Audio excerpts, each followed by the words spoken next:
How's everyone doing on this Memorial Day weekend? You are in the strategy room here with the banker next door, your host, Dr. Joe Berquist, on this Saturday, May 24th, 2026. And as you can see, I'm wearing a sweatshirt here because I'm broadcasting to you live from the frozen tundra that is eastern Pennsylvania, where it apparently does not want to stop raining. Yes, the weather has not been great here in my area on this so far for this Memorial Day weekend. So I'm hoping that maybe it might get a little bit better today as the day goes on. And I'm hoping that Memorial Day tomorrow will actually be pretty good. But hopefully the weather is pretty good where you're at. At least that's what I'm hoping. So, okay. We've got a jam-packed show here today. I've got so much to go over with everyone. We have executive orders coming out from Trump as far as on, he pulled away from AI.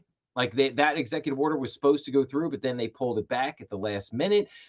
Trump also put through an executive order that's going to have a big impact on banking as far as detailing customers' citizenship status. So we'll get into that a little bit later on. I've got a whole AI conversation going on. The revolt against AI, the American revolt against AI has begun. And we're going to get into that whole conversation. I'm going to follow up on Elon and OpenAI. What happened with their lawsuit, with the trial? A lot of stuff happening this week that came to at least a somewhat conclusion. We're also going to talk about the IPOs on the deck for SpaceX as well as for OpenAI. But before we get into all that, we're going to talk a lot about interest rates, and we're going to talk about what happened in the bond market over this last week. Just big blowing ups in the bond market. So we're going to get into that conversation. Kevin Warsh sworn in as the new chairman of the Federal Reserve on Friday. What does that mean? Well, I've got news for everybody. The Fed civil war has officially begun, and it is going to be quite the scene over the next 18 months as Jeremy Powell is no longer chairman of the Federal Reserve, but he is still on the board for approximately about another 18 months. And so that's gonna get real interesting real quick as Kevin Warsh tries to put his stamp on the Federal Reserve and tries to make changes that he would like to make at the Federal Reserve. So beyond all that, we're going to talk about some economic indicators today. We're going to talk about housing a little bit. We got some numbers this week from Home Depot and Lowe's, and we also had a housing bill. The affordable housing bill got passed through Congress. So we're going to talk about all that. What does that mean for real estate and how are things going with all that? So, and of course, I've got all the latest and greatest banking news and everything else that everybody comes to love about this live stream. But let's kick it off here as we always do. Let's bring up our U.S. debt clock and let's take a look at a couple things here. So the U.S. national debt cruising at $39.2 trillion. The U.S. federal spending is at $7.1 trillion, with the U.S. federal budget deficit at $1.6 trillion, a negative $1.6 trillion. Treasury reserves at $31.9 trillion, with a refund per taxpayer of $83,692. The debt to GDP, this is federal debt to GDP, is still at 122%. Interest on the national debt at just over $1 trillion. U.S. credit card debt still hanging out at $1.3 trillion. That equates to a per credit card holder of $8,252. Now, I'd also point out that auto loan is also over $1 trillion. That student loan debt is at $1.6 trillion. So the U.S. consumer is quite tapped out at the moment. If you could, I guess a nice way of saying that. So, okay. Let's go into our first, and I wanted to get this out of the way first and foremost right up front. So Barney Frank, the architect of the landmark Wall Street reform known as the Dodd-Frank Act, he is dead at the age of 86. Now, the news media is going to herald Barney Frank as a hero, and they're going to herald him as the first publicly gay legislator. Okay. I don't like Barney Frank. I make no bones about this. I don't think that Barney Frank was a good human being. Perhaps because I know too much about Barney Frank. Okay, Barney Frank ran basically a male prostitution ring with his boyfriend out of his apartment in Washington, D.C. back in the late 80s. And they, of course, they just swept that under the rug. Now, what was even more disturbing is the fact that there were allegations that prostitution ring that him and his boyfriend were running were also linked to a male boy call group. And now that was never ever fully proven, but there was evidence there to suggest that perhaps something even far worse than what came out was going on. And of course, at the time, you also became what was known as the Franklin scandal in the late 80s. Now, I would love to talk about the Franklin scandal. I would love to go into that. The problem is that the details of what happened during the Franklin scandal are so horrific. I can't talk about them here on YouTube. I can't talk about them. I might be able to get away with talking about it on some of the podcast platforms, but I absolutely would not be able to get away with it talking at YouTube, Rumble. There are things in there that are just too extraordinarily graphic and horrifying to talk about. Now, if you ever want to look it up, I highly suggest you do.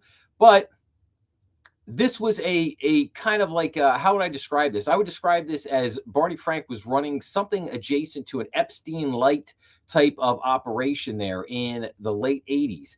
And of course, that all got swept under the rug. Nobody wants to talk about that anymore because, hey, he was the first, gay legislator. So that's great. It's wonderful. And then the other part of this is the Dodd-Frank Act. I think the Dodd-Frank Act was one of the most horrible, most egregious pieces of legislation that has ever been put through. Now, the Dodd-Frank Act came forth after the great financial recession, the Great Recession, as they call it now, 07, 08, 09, financial crisis.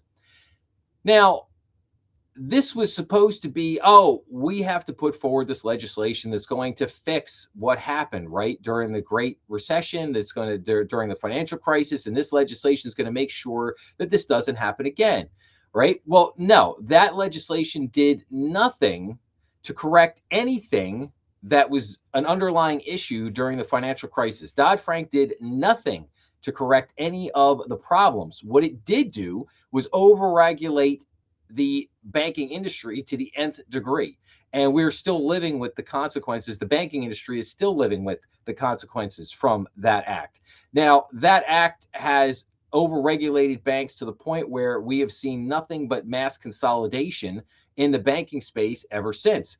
It has basically killed off de novos. I mean, yeah, there have been some de novos here and there, but nothing even close to the extent of what we saw in de novo formation prior to the Dodd-Frank Act coming into play. And so again, I don't herald this man as a hero. I do not like this man, and that's just how I feel about it. I know that there are people out there that will disagree with me, and that's fine.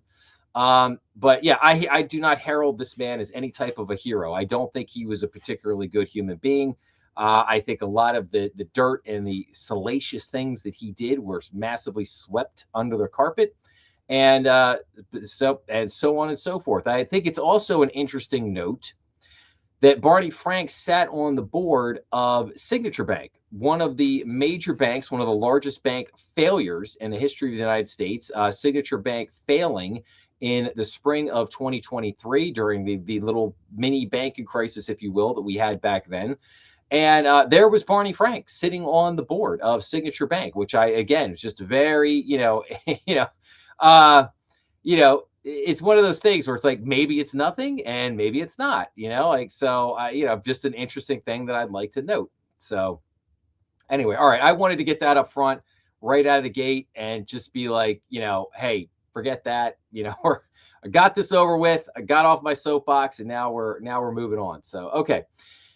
For the next few minutes, I want to talk about gas prices, potential inflation, and I want to talk about what happened in the bond market this past week. So we've got this to lead us off here. So the Iran war leaves U.S. gas prices at the highest levels in nearly 4 years ahead of Memorial Day. So U.S. drivers are paying gasoline prices nearly 4-year highs as they hit the road Memorial Day weekend. Prices at the pump could hit $5 per gallon this summer if the Strait of Hormuz does not reopen analysts say domestic gas and diesel prices could quickly rise as Asian and European countries compete for U.S. refined product exports. Now, if any of you have been paying attention to the news in the last 24 hours, you would know that President Trump has announced that they are very, very close to coming out with a deal to hopefully settle everything out with Iran and get back to some kind of a peace deal. That has been the news here in the last 24 hours. Hopefully that is the case. Unfortunately, we have been disappointed a lot. We haven't, we've been on this kind of seesaw where, oh, it's great, it's happening. No, it's not. Oh, it's happening. No, it's not. That's been the seesaw we've been on here for the last probably 3 to 4 weeks. And hopefully that happens. But the only reason I point that out is to basically say that there was a lot of negative that happened this week. And going into Memorial Day weekend here with the highest gas prices in 4 years, with the turmoil that we saw in the bond market this week, with the increase in interest rates, okay, all that has led, I guarantee you, to some panic in the White House. And I guarantee you that the White House basically said, hey, we've got to get this thing resolved and we got to get it over, because this is not going to play well for much longer, because people are not going to be happy about this. So now let's go. So, and some of the other things around oil here. So this is bad.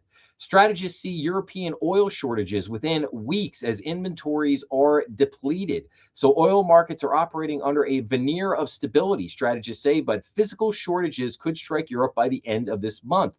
Even a swift reopening of the Strait of Hormuz would still mean delays and stress as complex supply chains unlock. The warnings come as Brent crude and WTI prices ticked higher on Monday, with negotiations between the U.S. and Iran at a standstill. Okay, and then we go to this. The oil shock is causing a 45 billion rupture in the economy. A wartime price surge is slamming consumers while boosting investors. So the largest oil disruption in history is widening a divide in the economy. Americans have cumulatively spent about 45 billion more on gasoline and diesel during the war with Iran than they did during the same period a year ago, according to an analysis of OPIS pricing data and federal demand figures. The surging costs are eating an outsized share of low and middle income consumers' paychecks, darkening their outlook relative to the well-off. Relative to the well-off. And we're going to talk about consumer sentiment in just a second. At the same time, investors in oil and gas companies are watching their portfolios swell. Yeah, good for them. Big energy returns bolstered a blockbuster corporate earnings season and added momentum to the artificial intelligence-led rally that has pushed the stock market to records. While higher inflation and borrowing costs have added stress on less affluent Americans, many economists believe high earners will continue powering the U.S. ahead. And then we see here this chart, change in daily U.S. spending on gasoline and diesel from a year ago. So that's a pretty big increase. That's a pretty large increase there, right? So now let's take a look at interest rates. Now, I've got to give a caveat here. We're going to come back to this whole conversation around AI. I've got a ton of articles about this, so just sit tight. We're going to get to all that in just a second here. We're also going to talk about data centers. We're going to talk about a major energy M&A deal that was announced this week. Next, was it Next?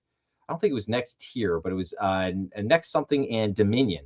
Two of the largest energy companies in the U.S. announced a major merger this week. So we're going to get into all that in just a few minutes. But let's see here. Let's talk about interest rates here for just a second. Now, here's the 10-year Treasury. And I want to go to the 5-day here. So we can see that we basically hit a high. It got up to over, did we touch 5%? I thought we might have touched 5% here. If I can get this thing to play right. We got up to 4.6.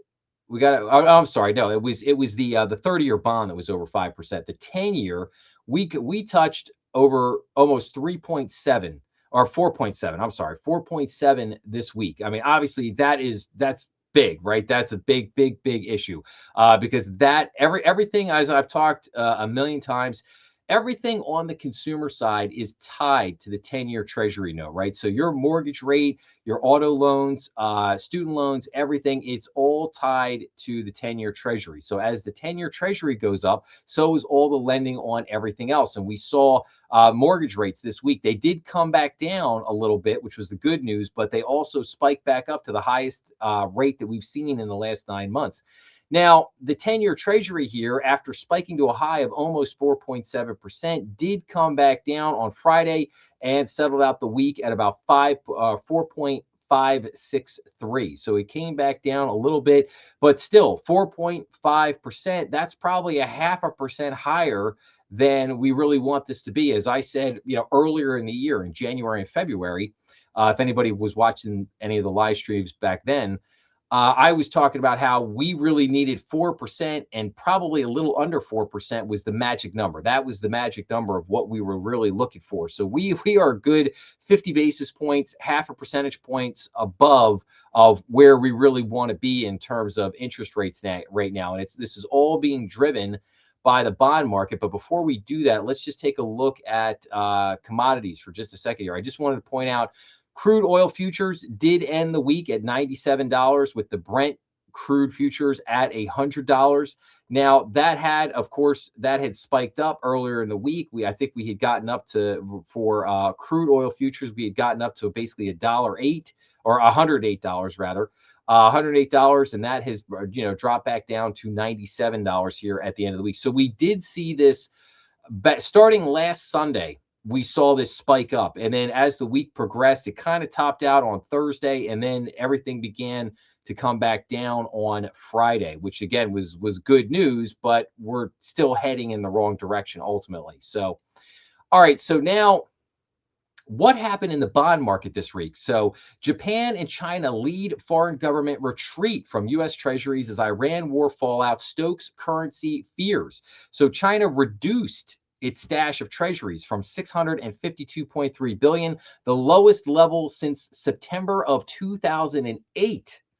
Let me say that again, the lowest level since September of 2008. Japan, the single largest foreign holder, shed approximately 47 billion to 1.191 trillion. The US-Iran conflict and a subsequent surge in crude oil prices sent currencies tumbling. China has been gradually reducing its direct treasury exposure since its peak in 2013, shadow holding in custodial countries. And then we get to this. See how the global government debt binge is rippling through markets. Bond investors are letting the U.S. borrow more money than other countries. So net debt as a percentage of total GDP of all advanced economies.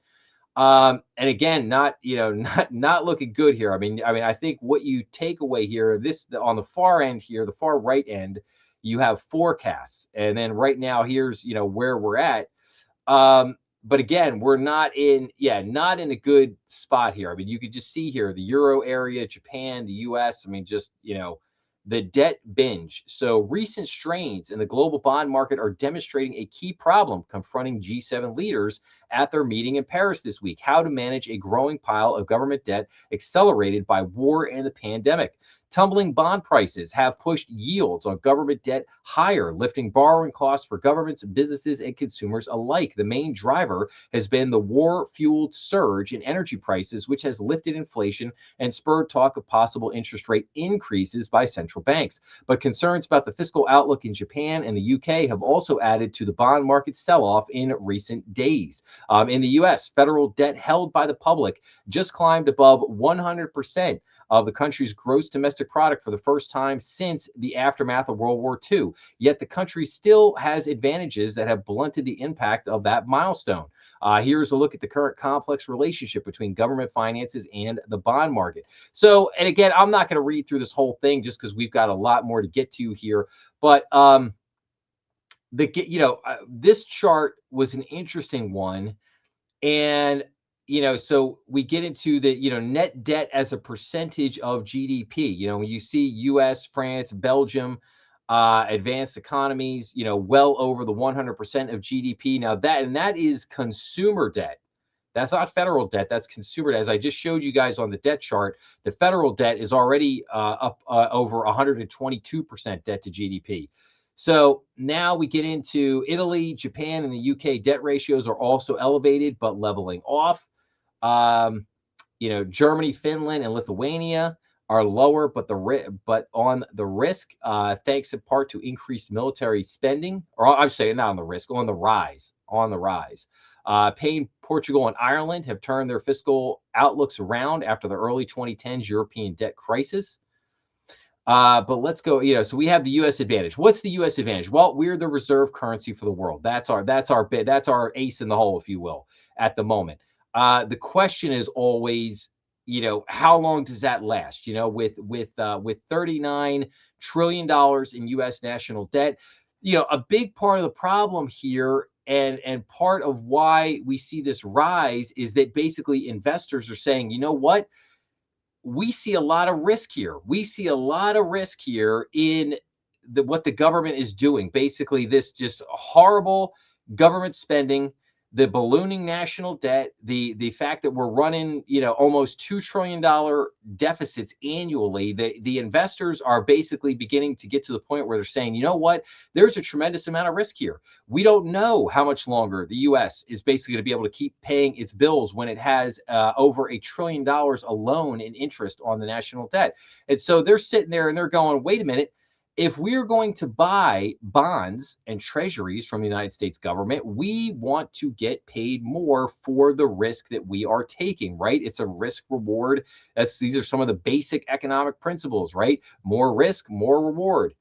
And that is part of what is beginning to take hold now. Now we see here the global bond route is accelerating. Here's what to know. The 10-year Treasury yield now closed close to 4.7%, threatening higher borrowing costs. So a weeks-long sell-off in government bonds has intensified in recent days, threatening to drive up borrowing costs across the globe and knocking some momentum out of what has been a furious stock rally.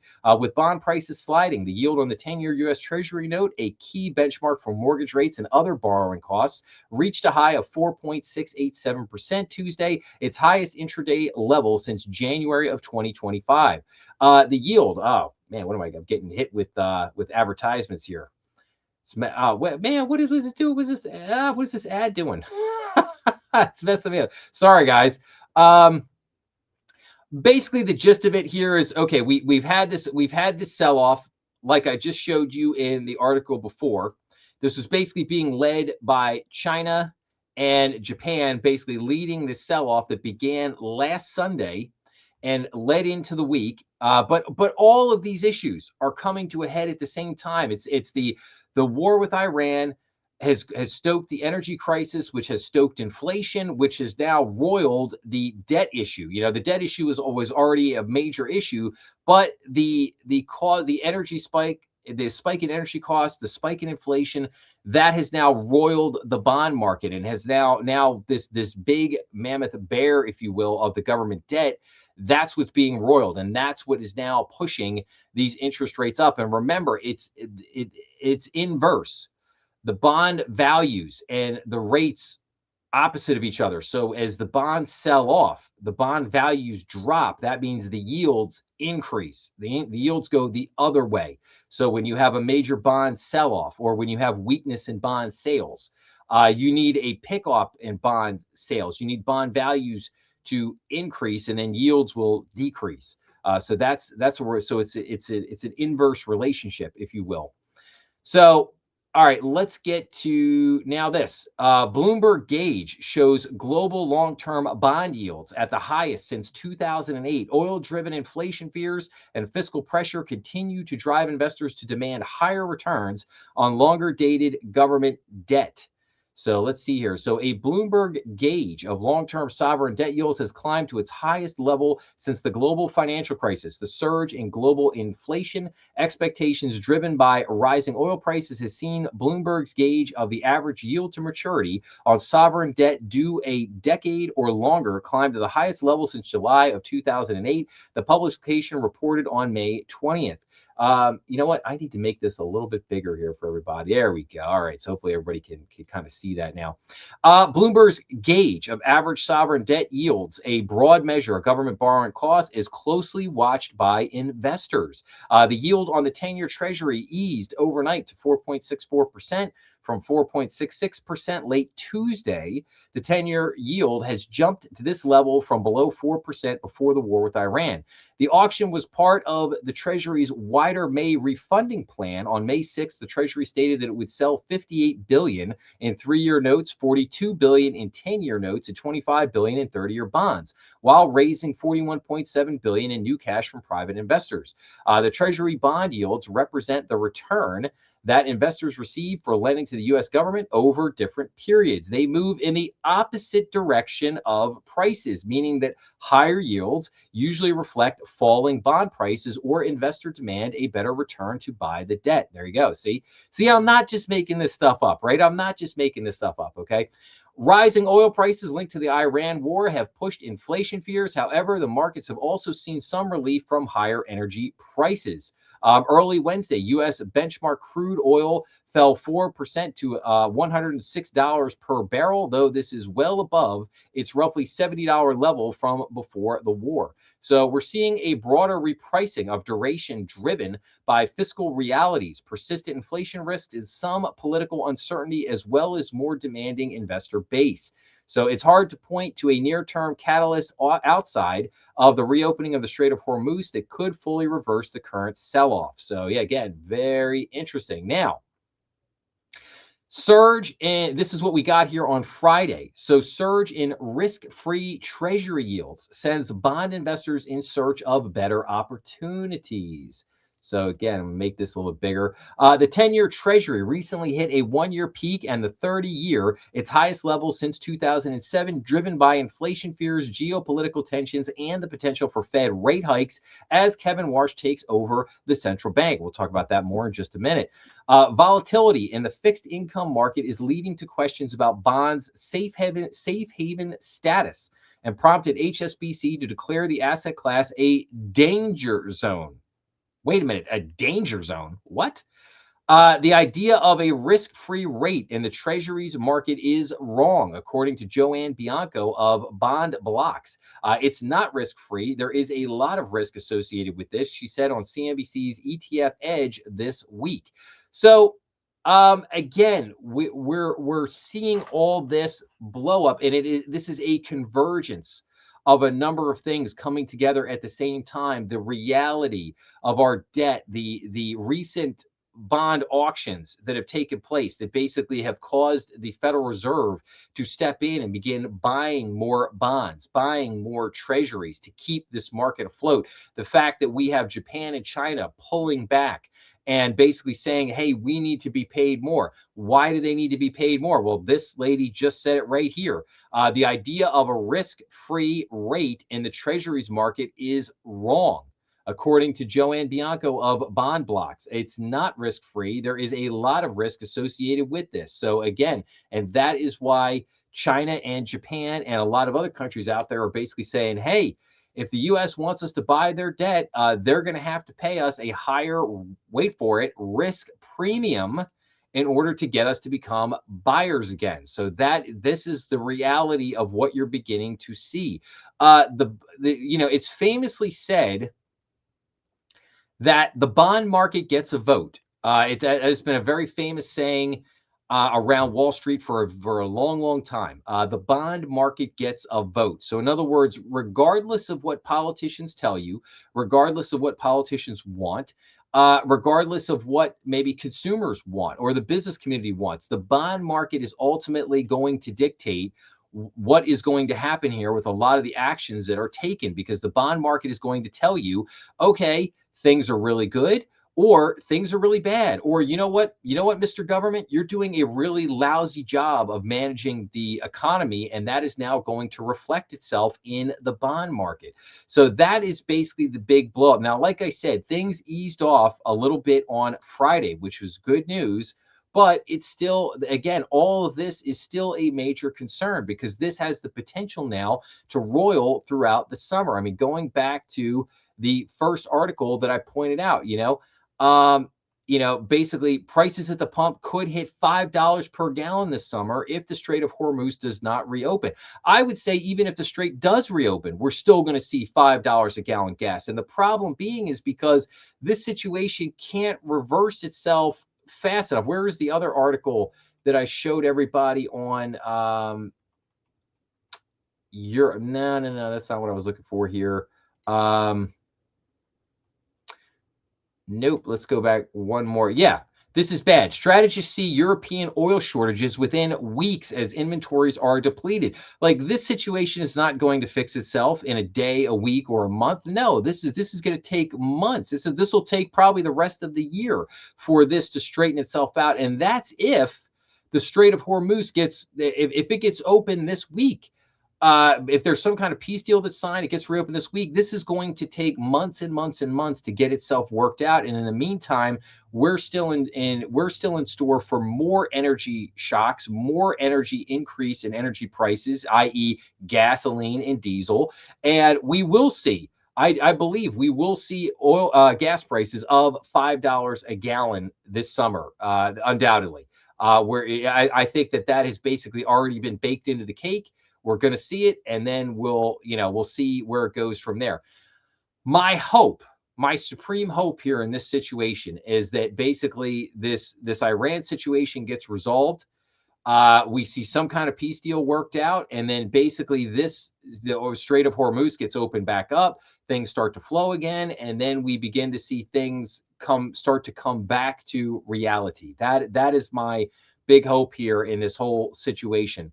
But even so, even if everything works out great, this is still going to take a while to work out. And the problem is that the debt situation, this $39 trillion in national debt, is not going anywhere. It's not going anywhere tomorrow. The $1.6 trillion federal budget deficit, the almost $2 trillion that we are running annually now per the government, this is not going anywhere. We need our politicians have to get serious about addressing this, or the problems in the bond market are only going to continue to get worse. We're spending $1 trillion on national. You would think that somebody would be coming forth with anything, come forth with any kind of plan. Okay, here's how we're going to get the spending under control. Here's how we're going to try. Like, you can't, and I've said this, and I know I'm kind of getting on my soapbox with this for a minute, but this is just reality. You cannot even begin to attempt to bring down the national debt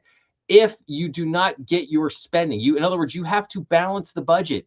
You have to then get the first order of business is balance the budget. Second order of business is then you need to get a surplus. Okay, that means the government is spending less money than it is taking in. So you have to get a surplus. And then once you have a surplus, then you can start taking some of that extra money and, wait for it, paying down the national debt with that money. That's what you have to do. And the problem is, and I've said this since, even when Trump got back into office and the Republican regime took hold back in January of last year, I said, you are going to be shocked because you're going to find out that Republicans have no desire to cut the debt. They have no desire. There is no desire on either part of the aisle to cut the debt at all. Cut the spending, get this fiscal house in order, and get this back under control. And as a result of that, the bond market is going to continue to have these flare-ups and continue to have these problems.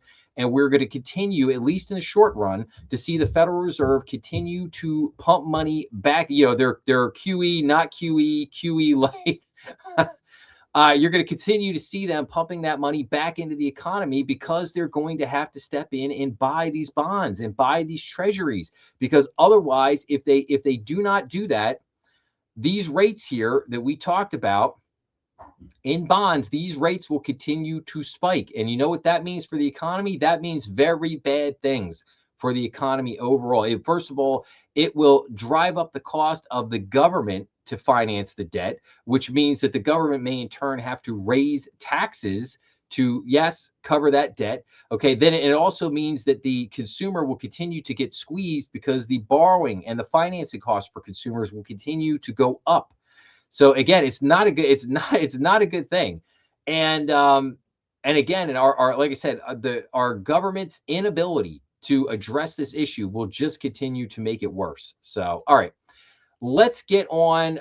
Where was I at here? Okay, let's look at, and again, and just to kind of put the cap on this conversation here, consumer sentiment. hits fresh record low in May as Iran war fuels inflation worries. Gee, I wonder why. I wonder why that is. I can't imagine why consumer sentiment would be, very low.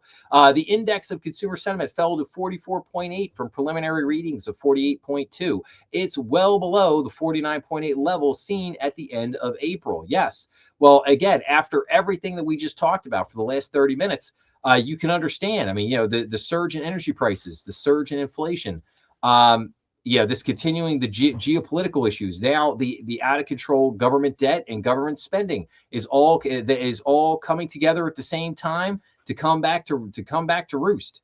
And again, it's just, we need our government, we need our politicians to step up and do something about this and try to come forth with some plan to try to address this. And again, I will say this to the Fed, right? The Fed's got a lot of its own problems, right? I've gone over that. I've done episodes. This was kind of like Fed week in a way on all the episodes I put out this week, and I'll get to that in a little while when I get into discussion on all the episodes I put out this week. But the Fed has its own problem, and the Fed is only half of the equation, right? On the Fed addresses the monetary side of the table. The fiscal side of the table has to be addressed by the government. And we really need these two, the government and the Fed, we really need these to come together with the Treasury to begin to work out. We need all three of these cogs turning at the same time to help to turn the larger wheel, which is the U.S. economy, and thus help the U.S. consumer. We've got to get these three cogs turning in the same. We got to get everybody in the boat rowing in the same direction in order to fix this problem. And that I see as the biggest issue, because nobody seems to want to work together to fix these problems at the moment. So anyway, all right, moving on here. So again, as we saw here with this, we saw this spike in the mortgage rates hit a 9-month high in blow to prime buying season. The 30-year mortgage rate increased to 6.5% this week and looks poised to keep rising. Now, that did fall back as we look at mortgage rates today. This is Yahoo Finance, mortgage and refinance interest rates today on Sunday, May 22nd. So compared to this time last week, rates have been moving in different directions depending on the product. According to the Zillow Lender Marketplace, the 30-year conforming fixed is at 6.34%, down 7 basis points from last week. The 15-year fixed is up 10 basis points to 5.90%, and the 5/1 ARM fell by 34 basis points to 6.29%. So we're like all over the place. So after mortgage rates spiked up to basically 6.5%, they came back down there on Friday, nudging back down to 6.34% for a 30-year mortgage. And as we see here, some of the other rates, the 15-year fixed is now at 5.90%. The 5/1 ARM is at 6.29%. And the 30-year VA mortgage is at 5.98%. Now, if you were looking to do a refinance rates aren't too much different. 30-year fixed for refinance is at 6.38%. The 15-year fixed is at 5.84%. 5/1 ARM is at 6.29%. And the 30-year VA mortgage is at 5.89%. So, but again, all this turmoil in the bond market driving up the Treasury yields, thus creating all kinds of consternation here in the residential mortgage market. So, and again, like I said, maybe, again, if we are lucky, if Trump and his administration is able to work out a deal with Iran, hopefully a lot of this stuff will begin to get under control and will begin to calm down over the next, month or 2 months, but we'll see. We'll keep an eye on that. Now, moving to our other major news of the week. So we have a new chairman of the Federal Reserve, as Kevin Warsh is sworn in as Fed chair as Trump seeks interest rate cuts. Now, I've got a bunch of articles on this because I want to talk about here. This is what I call the official war. The official civil war at the Federal Reserve has officially begun. And why do I say that? I say that because Jeremy Powell, he is done as the Fed chair, but he is not done serving on the Fed board. Jeremy Powell is on the Fed board until January of 2028. So he has about 18 more months to run before he is officially out of there. Now, why is Jeremy Powell staying? Now, Jeremy Powell has stated officially in press conferences that he is staying because of this potential investigation on the construction costs of the Fed building, and that he's staying around to make sure that that is all buttoned up. Yet, we saw Judge Janine Pirro.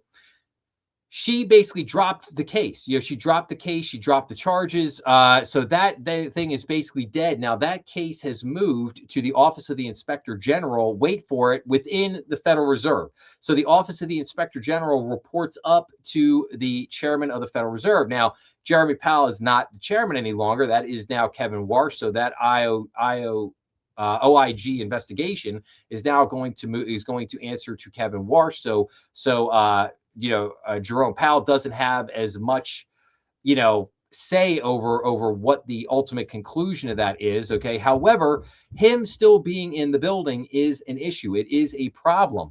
And I believe that Jeremy Powell is really not staying over this investigation, because I don't believe this investigation is going to go anywhere. No, I think Jeremy Powell is staying because he just wants to be a thorn in everyone's butt. And he just wants to be an obstructionist for anything that Kevin Warsh may try to do there at the Fed, as we are going to see here as we move through these articles here over the next few minutes.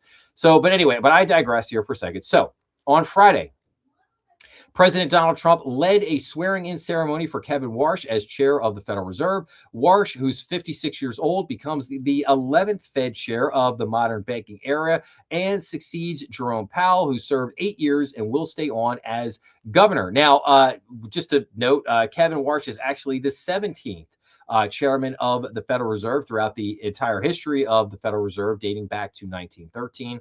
I want Kevin to be totally independent, Trump said at the start of Warsh's swearing-in ceremony. Don't look at me. Don't look at anybody. Later Friday, Trump at a campaign rally told the audience interest rates would come down very quickly. So, we'll see about that.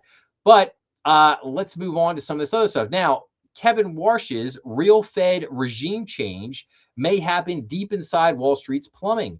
So incoming Fed Chairman Kevin Warsh's regime change could look subtler through perhaps more consequential, a rethink of how the Fed manages the financial plumbing in the U.S. economy. The debate centers on whether the Fed should continue using its balance sheet as a regular tool for financial conditions and markets, or reserve it for periods of market dysfunction and economic stress. Any effort to change the system could have wide ramifications, potentially impacting treasury yields, mortgage rates, and other interest-sensitive areas of the economy. So, yes, and I have talked about this I've talked about this on previous live streams. I've talked about this in various episodes that I've done for the podcast. So here it is in a nutshell. I did a shameless plug warning. I did a whole series on a book called The Lords of Easy Money. And the Lords of Easy Money explained how the Federal Reserve under Ben Bernanke and Janet Yellen and Jeremy Powell for the last 18 years basically turned the entire market on its head. Now, Kevin Warsh, I think, is coming in here with good intentions. And he is thinking about, hey, I really would like to, let's put Humpty Dumpty, let's turn him over and let's put it back together, right? The problem is that you cannot do that without severe, and I mean severe, short-term pain. Because the problem is, think of the stock market, think of Wall Street right now as a junkie, okay? They need their Fed hits, okay? And when the Fed is not manipulating the market or pumping money into the market in some way, shape, or form, or if the Fed is not there to bail out Wall Street every time they have a problem, your junkie is basically gonna start convulsing. Okay, they're gonna start going into spasms, and that is going to create major disruption in the markets, just like they said, could have wide ramifications on treasury yields, mortgage rates, and other interest rate sensitive areas. The value of the stock market could come crashing down depending on what he does and what he doesn't do. In other words, Say you do have some kind of an issue, you have another mini banking crisis, or you have a blow up in the bond market. And now this is going to require the Fed to come in and print and pump in a bunch of money, right? And say he goes, yeah, we're not going to do that. We've been doing that for the last better part of the last 17 years. We're not going to do that anymore. The regime has changed. It's not the Fed's job to bail out the economy and Wall Street every 5 minutes. That's not what we're here for, and therefore we're not going to do that. Okay, so at that part, the junkie, i.e., Wall Street, and is basically was like, oh my gosh, we need our Fed hit, we need our Fed hit. Oh my gosh, they're going to start going into withdrawal, and it is going to start causing major issues in the marketplace. So, and I highly recommend to anybody, if you have not watched The Lords of Easy Money, if you've never bought that book, it's a book written by Christopher Leonard a few years back. In order to really have an understanding of what's going on in the economy today, really understand what the damage that the Fed has done to our economy, you have to read that book. Like, you have to read that. That book is the most consequential financial book that I have read in the last 15 years. So Lords of Easy Money, check out my series. Go check that out if you have a minute. If you haven't, I think you will find it very fascinating, especially if you have curiosity around this stuff.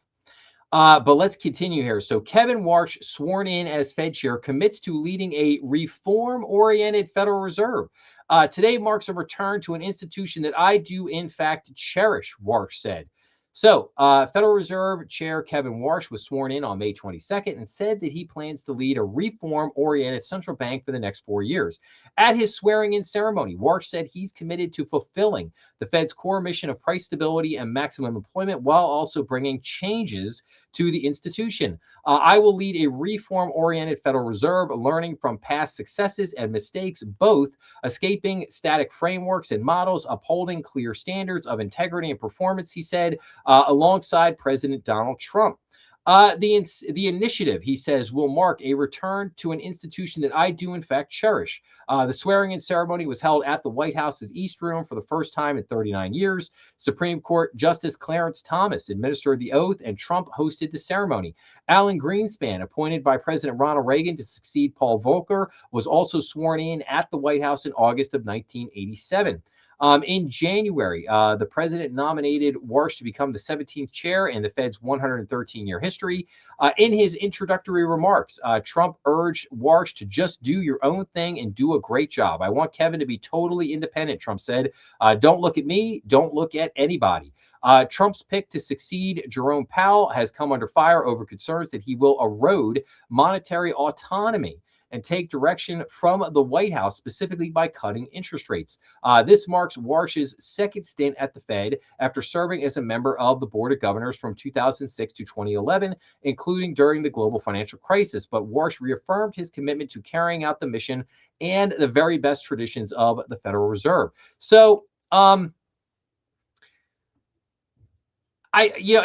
find it so interesting that, again, everything is spin, right? Everything's spin. Everything's how you interpret it or how you want to put it out there, right? Especially in the eyes of the media.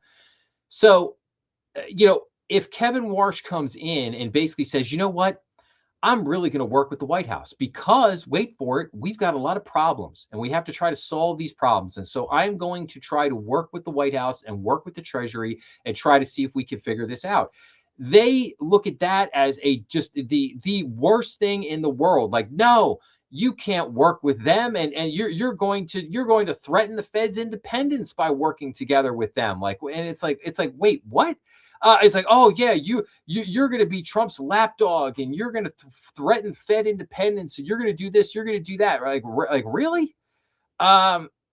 Because it sounds to me like he just wants to come in and just wants to play nice with everybody. He wants to work. He doesn't want to do what Jeremy Powell did and basically said, hey, I'm taking my ball and going home. Just because I don't like your politics and I'm not on board here, and because the DC party crowd put me up to being Captain Resistance, So again, it's just the spin is always fascinating, right? It's always fascinating.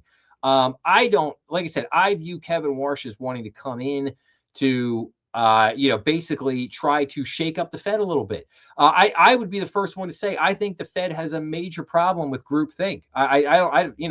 Everything I've read over the last 20 years leads me to believe that yes, they have a whole lot of people over there in a bubble, okay, working at the Fed, that are in their own little world over there and see things from their own little worldview. And I think that it's beyond past time that somebody comes in there and basically shakes it up a little bit and says, you know what, guys, I need you to get outside. I need you to get some fresh air. I need you to maybe go talk to some regular everyday people so that you guys could kind of figure out that stuff isn't quite right here and that your fancy charts and projections have been totally wrong.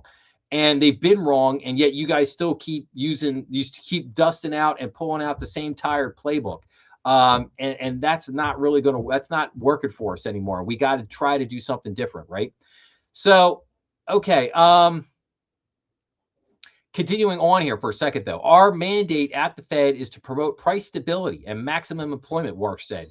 When we pursue those aims with wisdom and clarity, independence and resolve, inflation can be lower, growth stronger, real take-home pay higher, and America can be more prosperous and no less important. America's place in the world more secure. Over the past 2 years, Warsh has been vocal about the mistakes the central bank has made and the policies he would implement. During his confirmation hearing before the Senate Banking Committee last month, Warsh proposed making changes to how the Fed communicates what it should target when crafting policy and how he views the current economic landscape. Warsh's ascension to chairman comes at a time when we will navigate a minefield, particularly with reacceleration of inflation. Now let's look at a couple other things here. So new Fed chair pledges regime change to fight inflation. Here's what that could mean in practice. The fatal policy error going back 4 or 5 years is still a legacy that we're dealing with. Fed Chair Kevin Warsh has stated. Now, newly confirmed, Federal Reserve Chair Kevin Warsh pledged new tactics to fight inflation, faces an uphill battle to keep rising prices in check. At his April 21st Senate confirmation hearing, Warsh called for a regime change in the conduct of policy at the Fed from the status quo under former Chair Jerome Powell, during whose tenure annual inflation has not been below its target since 2021 and exceeded 8% during the Biden administration. Once you let inflation take hold in the economy, it's more expensive and harder to bring it down. And so the fatal policy error going back 4 or 5 years is still a legacy that we're dealing with, Warsh said. Hardworking Americans are no doubt feeling it. Yes, absolutely, 100%. And then we get into kind of like a legacy of cheap dollars, follow the money supply, the power of the supply side. Now, what ultimately, because I want to kind of drill this down for everybody here. So what ultimately could we see here? Now, one of the things that Warsh talked about in his confirmation hearing was potentially using different types of data to gauge the true impact of inflation on the economy. And therein could lie a major problem. One of the episodes I did this week was called "Is the Fed in a Hopeless Situation?" And why I did that episode is because I wanted to say that the Fed is really boxed into a corner right now. They do not have any good potential. So there's no magic bullet that's going to basically solve all these issues right this second. And each way that they go presents different perils. Like, in other words, if they dramatically cut back interest rates, yeah, it could help the economy grow, but they could risk really spiking inflation again, which obviously would be a disaster, would be a major problem. So that could be one side of it. They could go the other way, and they basically say, okay, we're going to take down the balance sheet of the Federal Reserve, and we're going to bring the balance sheet down, and we might increase interest rates. Okay, now that could cause other problems. That could cause problems in the bond market. That could cause problems with treasury yields. Again, there could be a whole myriad of different things that end up happening because of what's going on there with different actions that the Fed may take. So it is a very, very tricky situation at the moment, no doubt. But let's go on. Let's see here. So Trump picked Warsh to cut rates Markets are bracing for the opposite. So Kevin Warsh is sworn in as Fed chairman at the White House with inflation rising and the bond market signaling a possible rate hike. Man, this stupid advertisement is going to do this to me again here. Really? All right, let's see here. Okay, let's go here. All right, so President Trump chose Kevin Warsh to run the Federal Reserve to secure the lower interest rates he has demanded for the past year. A suddenly pressing question is whether Warsh would have political cover to do the opposite and raise them. Warsh was sworn in as the nation's top central banker at the White House. We did that. During the swearing-in ceremony, the president laid out the view that he hopes that the new chairman will carry into office, that a booming economy needn't be reined in and that strong growth doesn't cause inflation. We want to stop inflation, Trump said, but we don't want to stop greatness. Warsh takes over a moment fraught with risk. Inflation is rising. Long-term bond yields are climbing, and a growing number of investors say the Fed's next move could be a rate increase, not the cut that Trump wanted and Warsh was hired to deliver. So, yes, and again, going back to this, so the time to cut interest rates was over the last year and a half. That was the time to cut rates. When Trump was first coming into office, rates were too high and the rates needed to be brought down. Now, Powell did cut rates last year by 75 basis points, which was okay. That was good. That helped. But that was not nearly enough. I thought that the sweet spot was we needed to come down 150 basis points. So we were still 75 basis points above where I thought so I thought there was definitely room to cut some more. And I thought that Powell should have been more aggressive in cutting rates throughout the year last year, but he didn't want to do that. He, again, wanted to be an obstructionist, and he didn't want to give, he didn't want to give Trump any big victories coming back into office. That's not what Jeremy Powell wanted to do. So, but Jeremy Powell reluctantly, because of the economic data was so overwhelming, he had to cut rates toward the end of last year because it was basically like, what are you doing? Every other central bank around the world is cutting rates like crazy, and you're still maintaining these high rates. So he had to reluctantly decrease the rates a little bit last year. Unfortunately, that moment has passed, and we are now stuck in a moment where I do not believe you can cut interest rates. I think any potential interest rate cut is completely off the table, at least for the moment.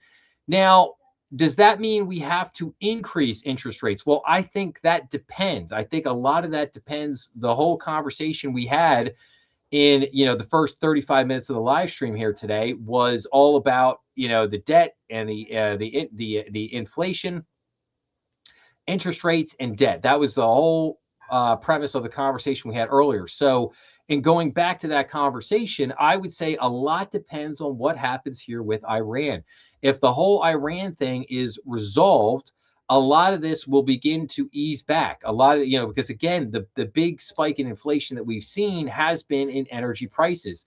That being said, inflation is still overall, I'm just talking overall, inflation is still elevated, and it does beckon the question of what do we have to do to basically massage that and get that number back down to 2%. I would say that bringing the Federal Reserve's balance sheet down and having the Federal Reserve stop pumping money into the economy, that would be a great way to eliminate the inflation.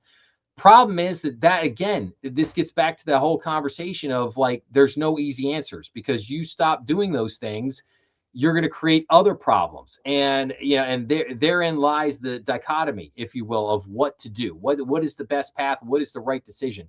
We don't know. We don't have all of the moment there, but again, Kevin Warsh is going to have some very big decisions to make here in the next few months. And it is going to be very interesting to see what he does or doesn't do with it. Now, let's look at a couple more articles here on this. So support for rate hikes is gaining steam on the Fed's policy committee. So we had a majority of the Fed's Monetary Policy Committee at its most recent meeting said the Fed would have to raise interest rates if inflation persists above the central bank's 2% goal. The Fed is attempting to wrangle inflation that's been over 2% since 2021 and has recently been exacerbated by the Iran war, which has pushed up gasoline prices. So the nation's central banks are losing patience, waiting for inflation to fall on its own behind closed doors. As in public, Fed officials have been warning they may have to raise borrowing costs to wrestle inflation down to the Fed's goal of a 2% annual rate, according to minutes released Wednesday of the Fed's most recent meeting last month. A majority of participants said some policy firming would likely become appropriate if inflation were to continue to run persistently above 2%, the minutes showed. So, again, it brings back to the question: should the Fed reverse course and should they increase interest rates? And I would say not necessarily, that not right this second. I think they just need to be like all of us, unfortunately, are in the boat of we just have to be patient. I think the best thing right now is to just sit tight and not do anything. I like I said, I think unfortunately at the moment rate cuts are off the table, but I also think that raising rates is perhaps not the best course of action right this minute. I think you have to wait to see what happens here throughout the rest of the summer. You have to wait to see how things play out. Now, I will say this: if you get to the end of the summer, if you get to the end of August and this Iran situation has not resolved itself, that the Strait of Hormuz is still closed, that now you have these continued energy price spikes, and now Europe is in a mess because their energy stockpiles are getting depleted, and you're now seeing inflation continue to rise. I think at that point the Fed would probably have no choice but to begin increasing interest rates, and probably increase interest rates 1 point, maybe a point and a half, to try to beat back some of the inflation. But again, when you're dealing with inflation, that's mainly an issue of supply chain. Raising interest rates, decreasing interest rate, it's not. That in and of itself is not necessarily going to solve the issue. So again, we have to look at what happens here and how some of this other stuff plays out. But again, it is, I think, very concerning that when we get the Fed minutes from the last minute, that the majority of Fed participants there on the FOMC are basically saying, yeah, we probably need to increase interest rates as opposed to decreasing. So, all right, now we're going to get in. I'm going to come back to this because this, Trump postpones AI order because of concerns over overregulation. I want to come back to this because this is now going to lead into my whole conversation on AI here and basically what's happening and what I am calling the beginning of the American revolt on AI, and you'll see why in a minute. But first, I want to change gears because this is the time in the program where I like to do a couple of things. I like to give everybody the economic indicators that are coming out this week. I want to talk about the episodes that I put out this week on the podcast, and then I want to give everybody the banking news for the week. So as we can see here, maybe I'll try to make this just a tad bit bigger there for everybody. The economic indicators coming up for this week. And let me see, where's my list here? I don't have my list. Anyway, it's on the screen here in front of us. So the economic indicators for this week. So on Tuesday, May 26th, we get the CB consumer confidence for May. We get the 2-year Treasury note auction. On Wednesday, May 27th, we get the ADP employment change weekly. We get the 5-year Treasury note auction, the API weekly crude oil shock. On Thursday, May 28th, we get initial jobless claims, continuing jobless claims, durable goods orders, GDP for the first quarter of 2026, core PCE price index, new home sales for April, Atlanta Fed GDP now, and the 7-year Treasury note auction. And then finally, on Friday, May 29th, we get the Chicago PMI and the U.S. Baker Hughes oil rig count. So again, it's going to be a very busy week. We are going to be keeping a very close eye on these auctions: 2-year Treasury note auction, 5-year Treasury note auction, 7-year Treasury note auction. I really want to see, given the brouhaha in the global bond market over the last week, I really want to see how those Treasury auctions perform. So I'm going to be keeping a very close eye on that. We're going to get some GDP numbers. We're going to get some inflation numbers. So again, we shall see what all that brings us this week coming up. So now let's go into our banking news of the week, shall we? And we're going to go into some economic indicators. But before we get there, just need a sip of water for a second here. All right. So What do I got here for everybody? Builder confidence grows in May. So, okay, that's good. Housing starts are down, but building permits were up in April. That's good. New York Fed survey, business activity jumps in May. So business activity in New York State in May increased to its highest level in more than 4 years, according to the Federal Reserve Bank of New York. Industrial production capacity utilization increase in April. That's good. FHFA, Federal Housing Finance Agency, enterprise mortgage delinquencies rise. So the Federal Housing Finance Agency reported that the 60-day delinquency rate for Fannie Mae and Freddie Mac increased to 1.10% in February, and the serious delinquency rate rose to 0.60%. So again, we'll have to keep an eye on that. Pending home sales rise in April. FHA seeks input on proposed updates to borrower eligibility. So the Federal Housing Administration requested information regarding proposed updates on eligibility for borrowers with delinquent child support. So, okay, we'll keep an eye on that. Mortgage applications decreased in the latest weekly survey. FOMC members, Middle East conflict affects inflation, global energy prices. So participants at last month's Federal Open Market Committee meeting observed that overall inflation had moved up because of recent global energy price increases. Yes, as we had just talked about. Report, bankers most concerned with cybersecurity and risk fraud.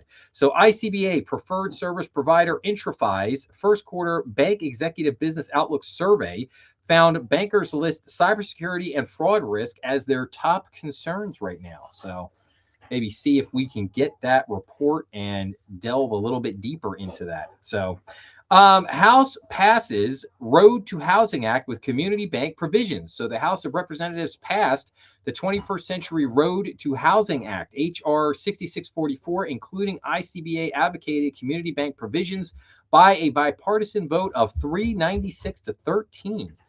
The bill includes provisions supported by ICBA and state community banking groups. That's good. Also, to talk about individual bills passed, the House also passed 3 individual ICBA-backed bills containing the custodial deposit, reciprocal deposit, and de novo provisions of the housing legislation with broad bipartisan support. And those bills include the Keeping Deposits Local Act, the American Access to Banking Act, and the Community Bank Deposit Access Act. So very good stuff there.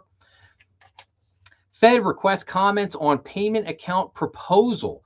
So the Federal Reserve Board requested a public comment on its proposal to establish a payment account, also known as a skinny master account, that eligible financial institutions could use for the limited purpose of clearing and settling their payments on Fed payment services such as FedNow and FedWire. So we are definitely going to keep an eye on that one and see what becomes of that.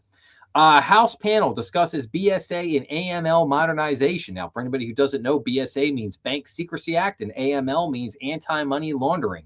So again, the House panel discusses these 2 items, and the House Financial Services Committee's subcommittee on national security, illicit finance, and international financial institutions held a hearing to examine potential areas for modernization of the Bank Secrecy Act and Anti-Money Laundering Act. So again, I'm sure there will be a lot more to come about that in the months ahead. ICBA, responsible AI adoption is critical. So ICBA said responsible artificial intelligence adoption is needed to preserve the ability of community banks to serve local communities, small businesses, and rural economies. So in a letter to the Financial Stability Oversight Council, ICBA said community banks have long been adopters of technology to improve operational efficiency, strengthen cybersecurity, expand access to financial services, and support fraud mitigation efforts. Now, I say this, and this is big because this is actually going to lead into the AI conversation here in just a minute, and that is this. Banks, because of the whole Mythos issue, banks are now pressing for the government, i.e. the administration, to begin to say, wait a minute, maybe we need to put up some guardrails. Maybe we need to pump the brakes on AI here for a minute. But administration, maybe the president, not so much hearing that. But we'll, like I said, I'll save that because we're gonna get back to that in just a minute. Now, some other things. Following FinTech executive order, ICBA urges policymakers to address regulatory gaps. So the ICBA urged policymakers to recognize the significant regulatory gaps between banks and non-banks following the White House's release of an executive order on integrating financial technology innovation into regulatory framework. So about the executive order. So the executive order says the federal government must update regulations to allow integration of digital assets and innovative technology into traditional financial services and payment systems. So yeah, so we are going to keep an eye on, again, another big executive order that came out, and we're going to keep an eye on the potential ripples that could come from that. Executives order avoids citizenship collection requirements. So we'll talk about this. I got an article on this in a few minutes. So President Donald Trump issued an executive order on protecting the U.S. financial system from illicit activity that does not include ICBA opposed language that require banks to collect citizenship information from their customers. About the executive order, among its provisions, the EU directs federal banking regulators to propose changes to Bank Secrecy Act regulations to strengthen customer due diligence requirements. It directs the agencies to issue guidance on managing the credit risks of extended loans and financial services to immigrants without work authorization. Directs the Consumer Financial Protection Bureau to consider modifying regulations to clarify that potential deportation and loss of wages are factors that could affect a borrower's ability to repay a loan under ability to repay standards.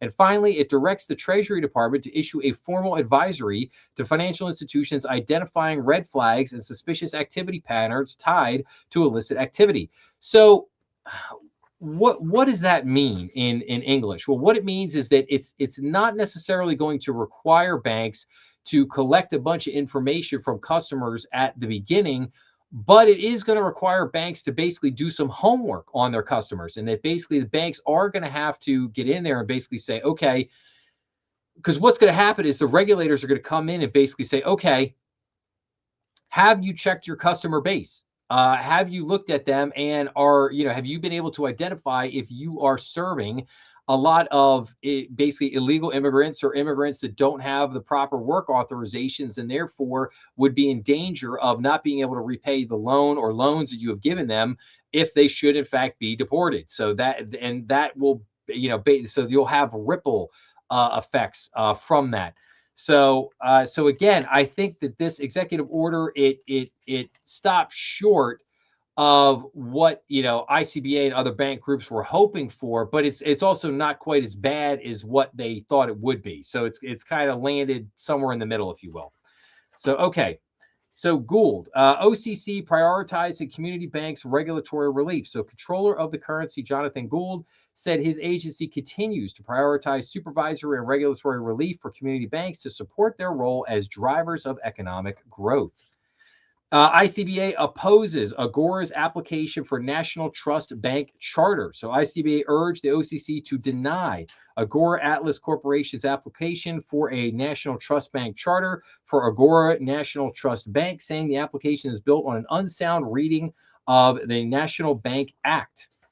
ICBA also urges the OCC to rescind Coinbase Trust Bank Charter approval. So the ICBA called on the OCC to rescind or suspend its conditional approval of Coinbase Global's application for a National Trust Bank Charter until criminal allegations against Coinbase's wholly owned subsidiary, Coinbase Financial Markets, Inc., are resolved. So New York State Attorney General filed a lawsuit alleging that the Coinbase Global subsidiary is violating New York and federal laws by running illegal prediction markets that lack consumer protections and internal controls. So yes.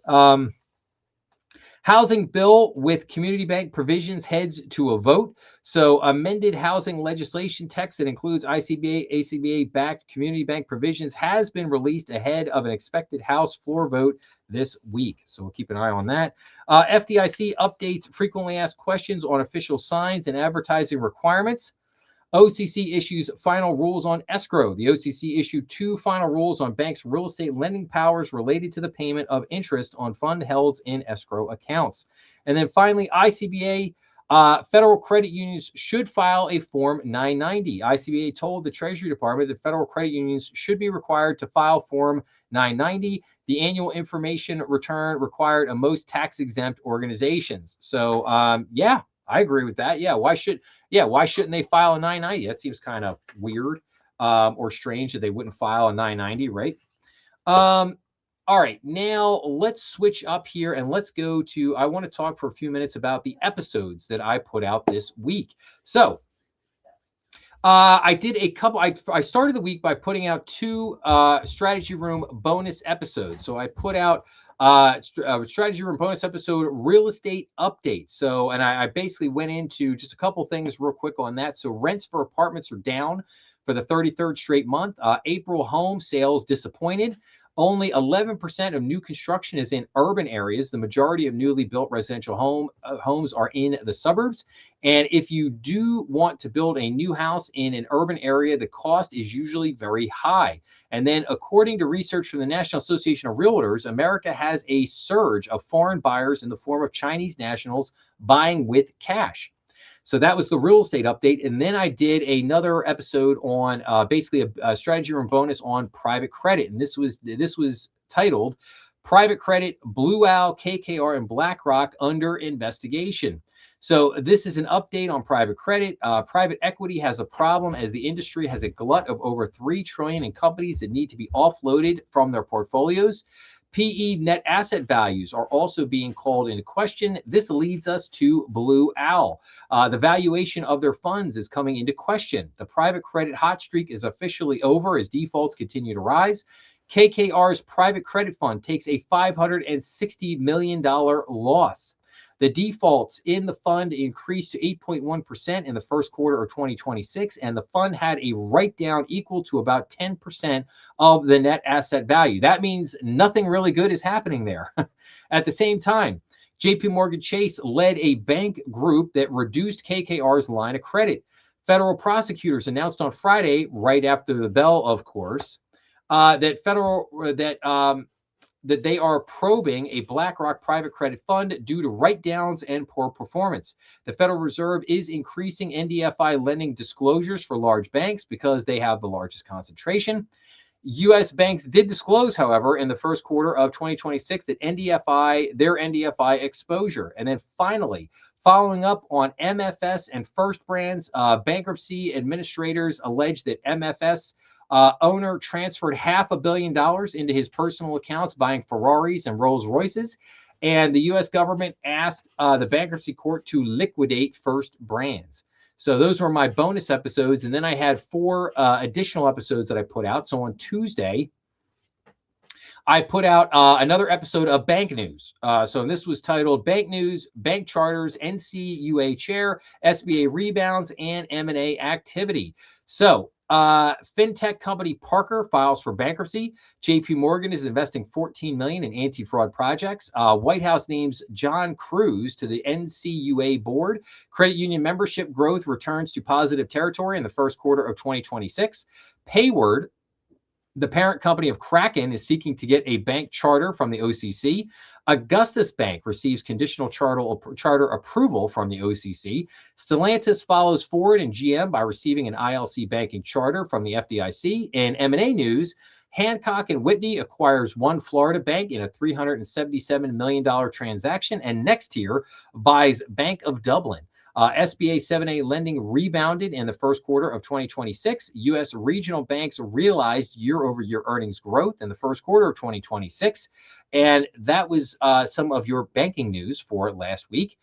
Then the last 3 episodes of the week I attributed to the Federal Reserve. And it started out with what has 8 years of Jeremy Powell at the head of the Federal Reserve brought us? So Jerome Powell's tenure as chairman of the Federal Reserve is coming to an end after 8 years.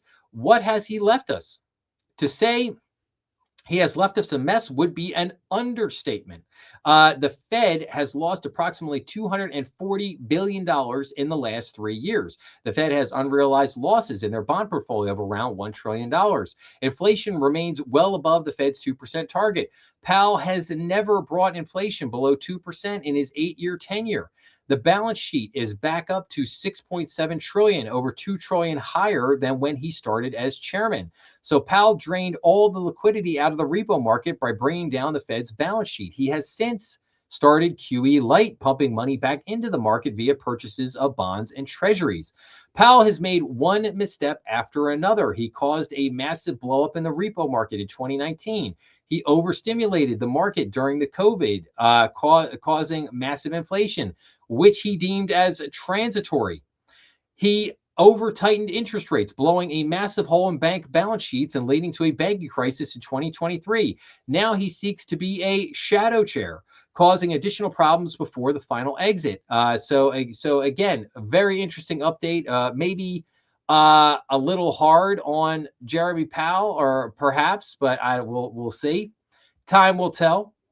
Then I did on Thursday, is the Federal Reserve facing a hopeless situation? This gets back to kind of the conversation we had in the first half of the live stream. So with Jerome Powell exiting and Kevin Warsh coming in as the new Fed chair, he must walk a tightrope across an already strenuous economy. Is the situation hopeless? This seems a fair question, given that any action the Fed takes could lead to dire circumstances. Inflation remains elevated. Fiscal debt and deficits are out of control. Yields are rising in the bond market to compensate for these risks, and the American consumer is running on fumes. Raising rates increases pressure on consumers, banks, and the federal government. However, holding rates steady means waiting until something breaks. Decreasing interest rates when inflation remains elevated could risk another spike in inflation, further crushing American consumers and the economy. What could be an answer for the Fed? Well, changing the data, as Warsh has suggested, could be what the Fed uses as rationale to lower interest rates. Warsh wants to make changes at the Fed. I am rooting for him, but he faces the Mount Everest of financial difficulties. So undoubtedly so. And then finally on Friday, on Friday, I did review of the Federal Reserve Financial Stability Report for May of 2026. The Financial Stability Report is the Fed's current assessment of the stability of the U.S. financial system. The Fed seeks to assess vulnerabilities using 4 broad categories, which include asset valuations, borrowing by businesses and households, leverage in the financial sector, and funding risks. Asset valuations remain elevated. Vulnerabilities from business and household debt remained moderate. Vulnerabilities associated with financial leverage remained notable. Big private credit. Funding risks have remained moderate. Additionally, the report looks at salient risks to the financial system. Survey respondents had concerns about geopolitical risks, oil shock, artificial intelligence, private credit, and persistent inflation. So those were the 6 episodes that I put out last week. And again, some of those episodes proved to be very popular. So I hope if you have not checked those episodes out, that you will go and check them out. And again, just as a reminder to everyone, BND, the Banker Next Door podcast, we do put out every new episodes every Monday through Friday at noon every day. So if you want to hopefully check them out, and I do keep them for the most part between basically about 10 and 20 minutes in length, because again, I don't want the episodes to be too long. I want it to be content that can be quickly, absorbed and basically, move on with your day, get on to other things. That is kind of the point. The live stream here, this is my opportunity to really talk more in depth about a lot of stuff that's going on and really give everybody kind of the broader picture, if you will. So, all right, so let's get back to articles here. Where am I starting out here? I kind of lost my spot. Okay. Trump postpones AI order because of concerns over regulation. Okay. The White House has been weighing more oversight over the fast-growing industry. So President Trump postponed the signing of an executive order that would have given the government more oversight over the artificial intelligence industry, saying he didn't want to take any action that would slow down the U.S. in the AI race. Hours before a scheduled signing event Thursday that was set to include industry executives, Trump told reporters in the Oval Office that the order would have asked AI companies to preview models with the federal government. Such a move would set back the U.S. in its competition with China, which AI analysts say the U.S. is winning, he said. I really thought that could have been a blocker, and I want to make sure it's not, he said, citing the number of jobs the technology is creating. I don't want to do anything that will get in the way of that lead. The move is the latest example of the White House being divided on AI policy. Administration officials have been trying to bolster cybersecurity following the release of powerful models, including Anthropic's Mythos, but some AI advisors fear the steps could slow down the development of new AI tools, creating two camps within the administration that are quarreling over the tech agenda. The White House told tech company representatives earlier in the day that the signing would be rescheduled. So, I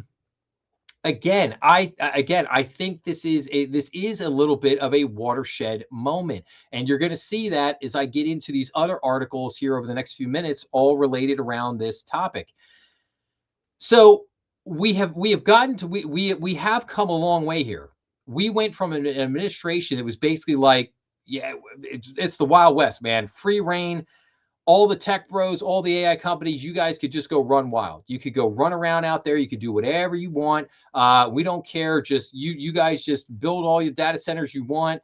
And just as long as you keep the AI coming, you keep the US in winning the AI race, and as long as you start making jobs.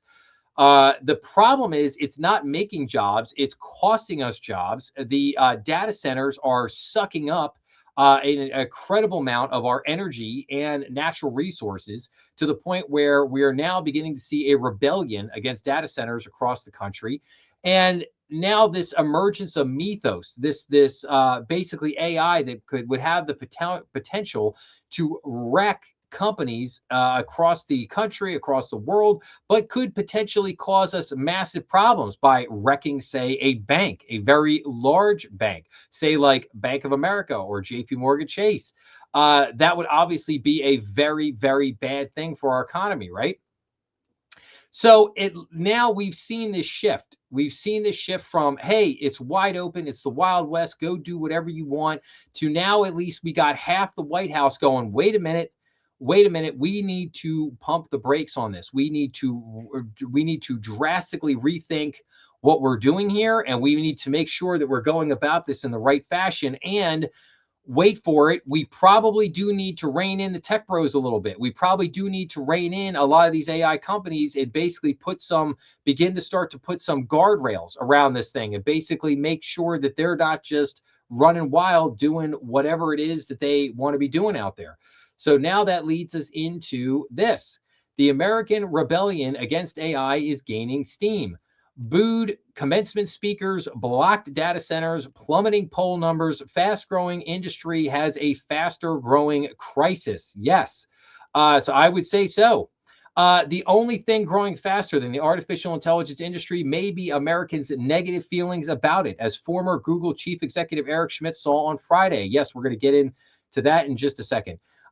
In one poll after another in recent weeks, respondents have overwhelmingly voiced concern about AI, a challenge to claims by industry executives that their technology would gain popularity by improving people's lives. Consumers resent energy price jumps exacerbated by the spread of data centers. Workers fear widespread job losses. Parents worry about AI undermining education and harming children's mental health. In recent months, the wave of anger has brought protest, swayed election results, and spurred isolated acts of violence. On April 20th, old Texas man allegedly threw a Molotov cocktail at OpenAI chief executive Sam Altman's home and made threats at the company's San Francisco headquarters, according to a federal complaint filed against him. A few days earlier, someone fired 13 shots at the front door of an Indianapolis councilman who had recently approved a data center. It's something I never thought would be imaginable, said Congressman Ron Gibson, who found a note saying no data centers under his doormat. 2 days later, Gibson found a similar note saying blank you. Pollsters and historians say the souring of public opinion is all but unprecedented in its speed. I don't think I've ever seen something intensify this quickly. Gregory Ferenstein, who conducted a recent poll with researchers at Stanford University and the University of California, Berkeley, said of the backlash. The poll showed about 30% of Democrats think America should accelerate AI innovation as quickly as possible, compared with roughly half of Republicans and 77% of tech founders. Also unprecedented is the rapid rise of AI's anxieties, salience as a political issue. one that is shaking up routine re-election races and scrambling partisan battle lines, political analysts say. Yes, I would say there. So how quickly Americans think AI is moving by age group. So 18 to 29, you basically have 64% say that it's moving too fast. 33% say it's at the right pace. When you get up to 30 to 44-year-olds, 67% too fast. 29% say just right. As you get to 45 to 64-year-olds, 72% say it's moving too fast. 27% say it's moving just right. And then 65 plus, 79% say it's moving too fast, and only 20% say it's moving just right. So again, one thing is clear here from at least from this poll, and that is the vast majority of people think that the development of AI is moving far too quickly. And I am in that group. I am in that sentiment. I think it is beginning to move at a pace that is very dangerous, could be very, very dangerous for us. So now we're going to look at a couple of related articles here. So this is the Standard Chartered CEO, the bank CEO. He apologizes. He really, really stepped in it this week. So he apologizes over lower value human capital comment. So CEOs from JP Morgan Chase, HSBC, and Barclays added their takes to polarizing remarks by Standard Chartered chief Bill Winters in explaining his bank's increasing embrace of AI. So Standard Chartered CEO Bill Winters apologized on Friday for his characterization of back office roles as, wait for it, lower value human capital. So Standard Chartered at an investor event Tuesday in Hong Kong, of all places. This dude flies over to Hong Kong, announces plans to eliminate more than 7,800 corporate functions jobs over the next 4 years in favor of AI. But Winters' choice of words spurred blistering criticism. It's not cost cutting, Winters said Tuesday. It's replacing, in some cases, lower value human capital with the financial capital and the investment capital we're putting in. Winters acknowledged Friday in a LinkedIn post that his remarks caused upset to some colleagues. For that, I am sorry, he wrote. Winters also sought to clarify his comments by including a transcript for context. I think the transcript makes it clear that I value our colleagues, all of them, most highly, and that we are totally committed to helping them to cope with the accelerating pace of change in our industry, he wrote. In the latest in a series of clarifications Winters has sought to make. In earlier LinkedIn post Friday, the CEO said Standard Chartered for years has invested actively in helping colleagues, yada, yada, yada. Some commenters were unconvinced. Taken out of context is the oldest deflection in the book, one commenter wrote. If you're cutting 15% of your workforce, the building skills for new opportunities line doesn't land. It insults people's intelligence. After some initial brushback, Winters first sought to reframe the narrative Wednesday in a memo to employees. And again, so, and then fellow CEOs had their own take on Winters' Tuesday's comments. JP Morgan Chase CEO Jamie Dimon, who described Winters as a friend, called the Standard Chartered's chief wording inartful. Inartful. That's what he called it. Inartful. I think it will be old jobs. Dimon told Bloomberg on old jobs, right? Not just jobs, old jobs, right? Not jobs that people depend on for a living to support themselves, but just old jobs, right? And how do you define old jobs versus new jobs versus important versus just because it's old doesn't make it unimportant or unnecessary. And again, Barclays CEO speaking to Bloomberg on Wednesday emphasized the importance of human capital. So again, what you had here was a bank CEO massively stepping in it. And this was one of those instances where the veneer came off for just a second, and this gentleman let all of his employees know exactly what he thought of them. Lower value human capital. That's what he thinks of you. That's what he thinks of you. It's very sad, but that's what he thinks of you. And of course, this sent a lot of the other big bank CEOs into full panic because they're planning on doing the exact same thing that Mr. Winters is doing here. No doubt, without a doubt.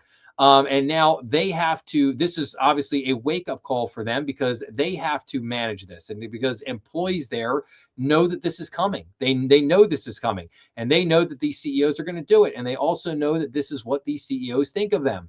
as lower value human capital. And this is where the anger and the resentment is beginning to fester. Former Google CEO gets booed at graduation ceremony over remarks about AI.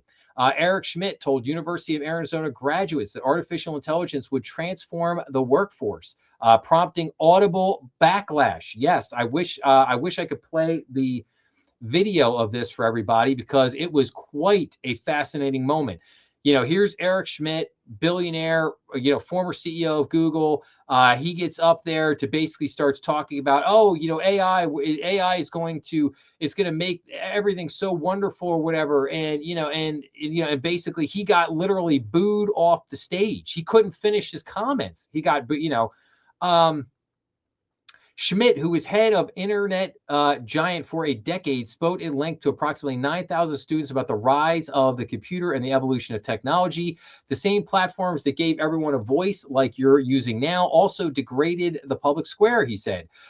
They rewarded outrage. They amplified our worst instincts. They coarsened the way we speak to each other. And that way, and in the way that we treat each other, is in the essence of a society. He then likened the rise of AI to the impact of the computer, which he was met with a derision from the crowd. I know that many of you are feeling about that. I can hear you. Schmidt responded to the frustrated crowd.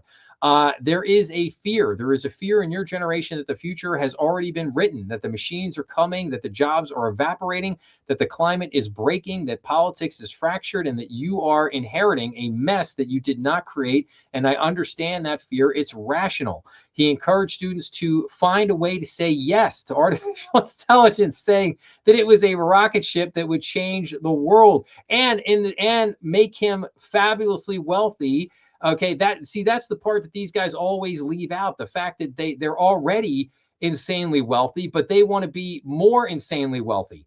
And they don't care. Like 10 being worth, 10, 20, 30 billion dollars, that's not enough for him. He needs to be the richest man in the world, or he needs to be worth $100 billion. Like that's, and that's the whole point of this, is that's why everything has to be built so quickly, because they need to be the first guys in the door, because they need to make the most money from this whole thing.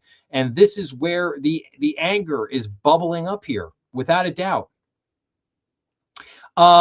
But again, like I said here, this is a watershed moment with the president pulling back the executive EU because of this argument in the White House.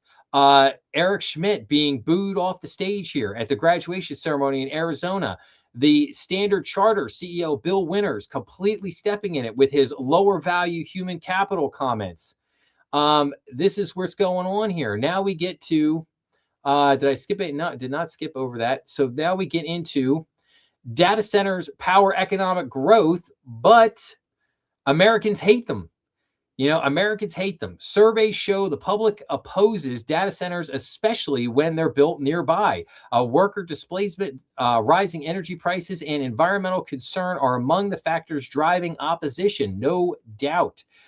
Then we get into electric bills. Could be 2026 election shocker. Americans are paying more for power while financing long overdue expansions and upgrades to the national's grid, and they aren't happy about it. One thing I would ask, why are American citizens, I'm sorry, didn't Biden administration just pass $1 trillion infrastructure bill? I'm sorry, did I miss that? Was I absent the day that they handed out the money from that infrastructure bill? I still haven't seen that money. I don't, and please comment here if I'm wrong. If where are all the infrastructure projects? We put forth over $1 trillion for infrastructure. Where has that money gone? Is that evaporated? Has that gotten caught up in all the fraud schemes? Because I'm not seeing that money being put to work. And then, we get this over here where it's like all these companies are like, oh yeah, well, we finally need to do something about the electric grid because it's 100 years old and we really need to upgrade it. And yet it's not, but it's getting put back on the consumer to pay for these upgrades. But wait a minute, I thought we already passed a bill and put that money out the door. What's going on? I think there's a lot of questions here that need to be answered. If all politics is local, as former House Speaker Tip O'Neill said, in tying politicians' fortunes to constituents' pocketbooks, then a voter's electricity bill is about as local as an issue can get, landing on kitchen tables every month. With electricity costs spiking for many of the nation's 133 million households, this local issue could determine whether Republicans retain control of Congress or Democrats seize one or both chambers in November's midterm elections. According to the U.S. Energy Information Administration, average residential electricity rates increased nationwide in nearly 13% from April 2020 to April of 2025. Since President Donald Trump returned to office in January of 2025, they've increased 6%. Electric prices are expected to increase on average nationwide by another 6% in 2026, the administration projects, and as much as 40% by 2030. Like what?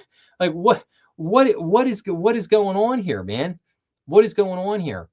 The reason is simple: supply and demand. The North American Electric Reliability Corp projected in its 2026 long-term reliability assessment report that electricity demand will increase in the coming decade by 70% more than what was estimated in 2024. Many analysts find that overall demand will increase 25% by 2030. Now, and I just want to say something here on the climate issue, which is, I mean, it's almost comical. So I was never a buyer or believer in climate change. I always thought that it was BS, that it was basically just the whole thing was a ruse to just pass cap and trade, just pass more taxes on people. That was what I've always felt about it. I never thought it was about, saving the economy or saving the environment. And what's funny is now all of a sudden that the tech bros and all the billionaires, now all of a sudden they see an opportunity to make a gazillion dollars off of AI. But you need to build the data centers to build the AI. Now all of a sudden they're not so concerned about the environment, right? That conversation has just fallen off the cliff. And all of a sudden it's like, well, we're going to have to go back to, we need more energy. So we're going to have to get all these nuclear reactors that we wanted to shut down. We're going to have to get them rolling again. We're probably going to have to build some new ones. Remember all those coal plants we wanted? Yeah, we're going to have to keep them going. We're probably going to have to build some new coal plants too. We're probably going to have to do a whole lot of stuff here. I just, like I said, I just find it almost comical how the winds have shifted here. And then we get into this.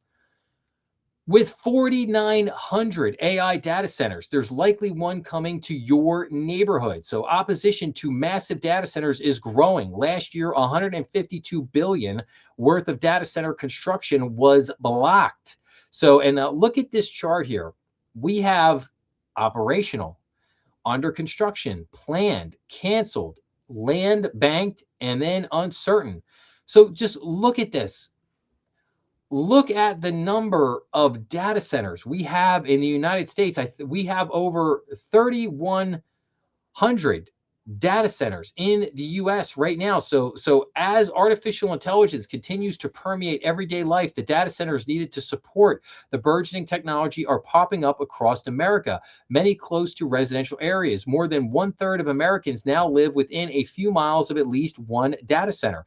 That proximity means many development projects are not going smoothly as residents raise questions about the unknown effects on their resources. Both residents and developers who spoke to the Epoch Times pointed to transparency as a key issue.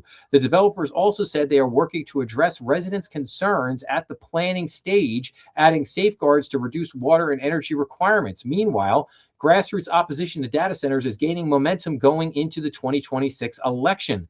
So built in clusters. So the United States currently has more than 3,100 data centers in operation and more than 1,800 in various stages of development, according to data provided by Infrastructure Intelligence and Mapping Platform Data Center Map. Virginia, Texas, and California lead the nation in the number of data centers, according to the platform. Virginia alone has a combined total of 711 currently operational, under construction, and planned centers. Texas has a combined total of 544 and California 333. These data facilities are typically massive buildings housing information technology infrastructure, data storage systems, and networking and processing equipment. They also require power subsystems, backup generators, and HVAC and cooling systems to prevent hardware from overheating. According to recent Pew Research analysis, 87% of existing data centers are located in urban regions, with 67% of planned data centers are targeted for construction in rural areas. So, again, we already have, and again, the number of data centers that we have here in America is way larger than any other country in the world. I mean, probably China would probably come in second next to that, but we are way larger than any other country in the world on the number of data centers. And we've got another 1,800 in development. So for a total of 4,900 data centers. So I asked the question, like, how many exactly do we need? And these 1,800 in development, a lot of the data centers that exist today are much smaller. Like they're data centers that, like, you probably wouldn't even know they're there. They're probably 100,000 square feet, maybe even 500,000 square feet, but they're not really bothered to it. The stuff that's being proposed now is like 3 million square feet, 3.5 million square feet, almost 4 million. I mean, if you have never seen a 1,000,000 square foot building, I assure you, you cannot fathom the size of a 3 million plus square foot building. I mean, that is beyond massive, beyond massive. And that's what they want to build. And if you've ever seen any of the videos online of like what a 3 million square foot facility looks like at nighttime, it's like, man, it's like the Griswold's Christmas on Vegas Vacation. That's what it looks like. And you get this massive humming noise that just hums basically 24 hours a day. So the noise pollution, the light pollution is out of this world. And then you look at that with the consumption of resources, the pollution of water, the massive sucking of the energy. It's not good. It's not good. And I think that the rising up and the pushback on these data centers is going to be very large. And then we get into NextEra to buy Dominion Energy for $67 billion. Oh, you don't say. So we had this massive M&A deal. The deal would combine two of the largest U.S. utilities into an East Coast energy titan with territory in Florida, the Carolinas, and Virginia. So again, we have this massive, utility basically agreeing to oh my gosh, this ad is killing me here. What is this deal here? All right, I gotta give up on this stupid website with this stupid ad. But anyway, the takeaway here is that we just have this massive energy M&A deal here, and I just wonder, like, is this good? Is that good or bad? I don't know yet. And then we have AI spending expected to top $1 trillion in the next 2 years. That estimates way too low if Jensen Huang is right. So during Wednesday's evening's earnings call, Huang said he thought AI capital expenditures could get up to $4 trillion annually. $4 trillion annually. How in the world would they pay for that? How in the world would they pay for that? That's way ahead of Wall Street's estimate trajectories. It's again, these numbers are just unfathomable. How in the world are these companies? How do they think they're gonna pay this? During Wednesday's evening's earnings calls, Huang said that although AI capital expenditures could get up to $4 trillion, the capex is at $1 trillion and it's growing toward the $3 to $4 trillion mark. He said, speaking only of the capex for the hyperscalers like Alphabet and Amazon, which excludes other segments of the supercomputing market, such as neoclouds. Again, I mean, this is just, I mean, we are getting into la la land with this. We really are. I mean, that's how insane these numbers have gotten. Now, okay, before I get on to Elon here for just a second. So I just want to wrap up this AI conversation with, I want to go back to, where are we at here for a second? I want to go back to right here. So the American rebellion against AI is gaining steam. So no doubt, I really believe that the pushback on AI on data centers is just beginning. And I think that if you have a lot of these CEOs, and it doesn't have to be bank, it could be bank CEOs, could be other CEOs, If they think that they are just going to just continue to trim away jobs and just gut everything and replace with AI, and that whole thing is just going to go over smoothly, I think they are sorely mistaken. Um, so this is going to become a major issue for everybody, everybody and everything. This is going to touch everybody in this country in every kind of way possible. Where you live at home with the data centers, where you work, with your job, and this could come for, it doesn't matter age group, baby boomer, Gen X, millennial, Gen Z, doesn't matter. Like this could come for any of those jobs. It could come from entry level jobs, could come from, as Jamie Dimon put it, old jobs. Whatever that means. So again, pointing this out now because I think, again, this is just the beginning of this, and you are going to see what I believe is going to be a major, major pushback on a lot of this stuff. And the White House is going to have to make a big decision here. I don't think, I think President Trump he's looking at the economy. He's looking at AI as basically being this giant growth driver. And I think he is, and I think a lot of people in his administration are trying to tell him right now that, like, Mr. President, this is becoming highly unpopular. They saw Eric Schmidt. Everybody saw the videos on X and Facebook and everything this week. They all saw Eric Schmidt get booed off the stage. Okay. They all saw the Standard Charter CEO step in it this week, and all the other CEOs trying to rush in to put their own spin on it. They all saw this. So this is a festering issue there's a swell of anger and resentment that is growing toward the whole AI issue. And I just do not believe, as much as President Trump might say that he wants to keep this as an open territory and he wants to just let the tech bros do whatever they want, I don't think that's reality. And I don't think that's going to happen, because I think people are going to demand it, whether he wants that to be that way or not.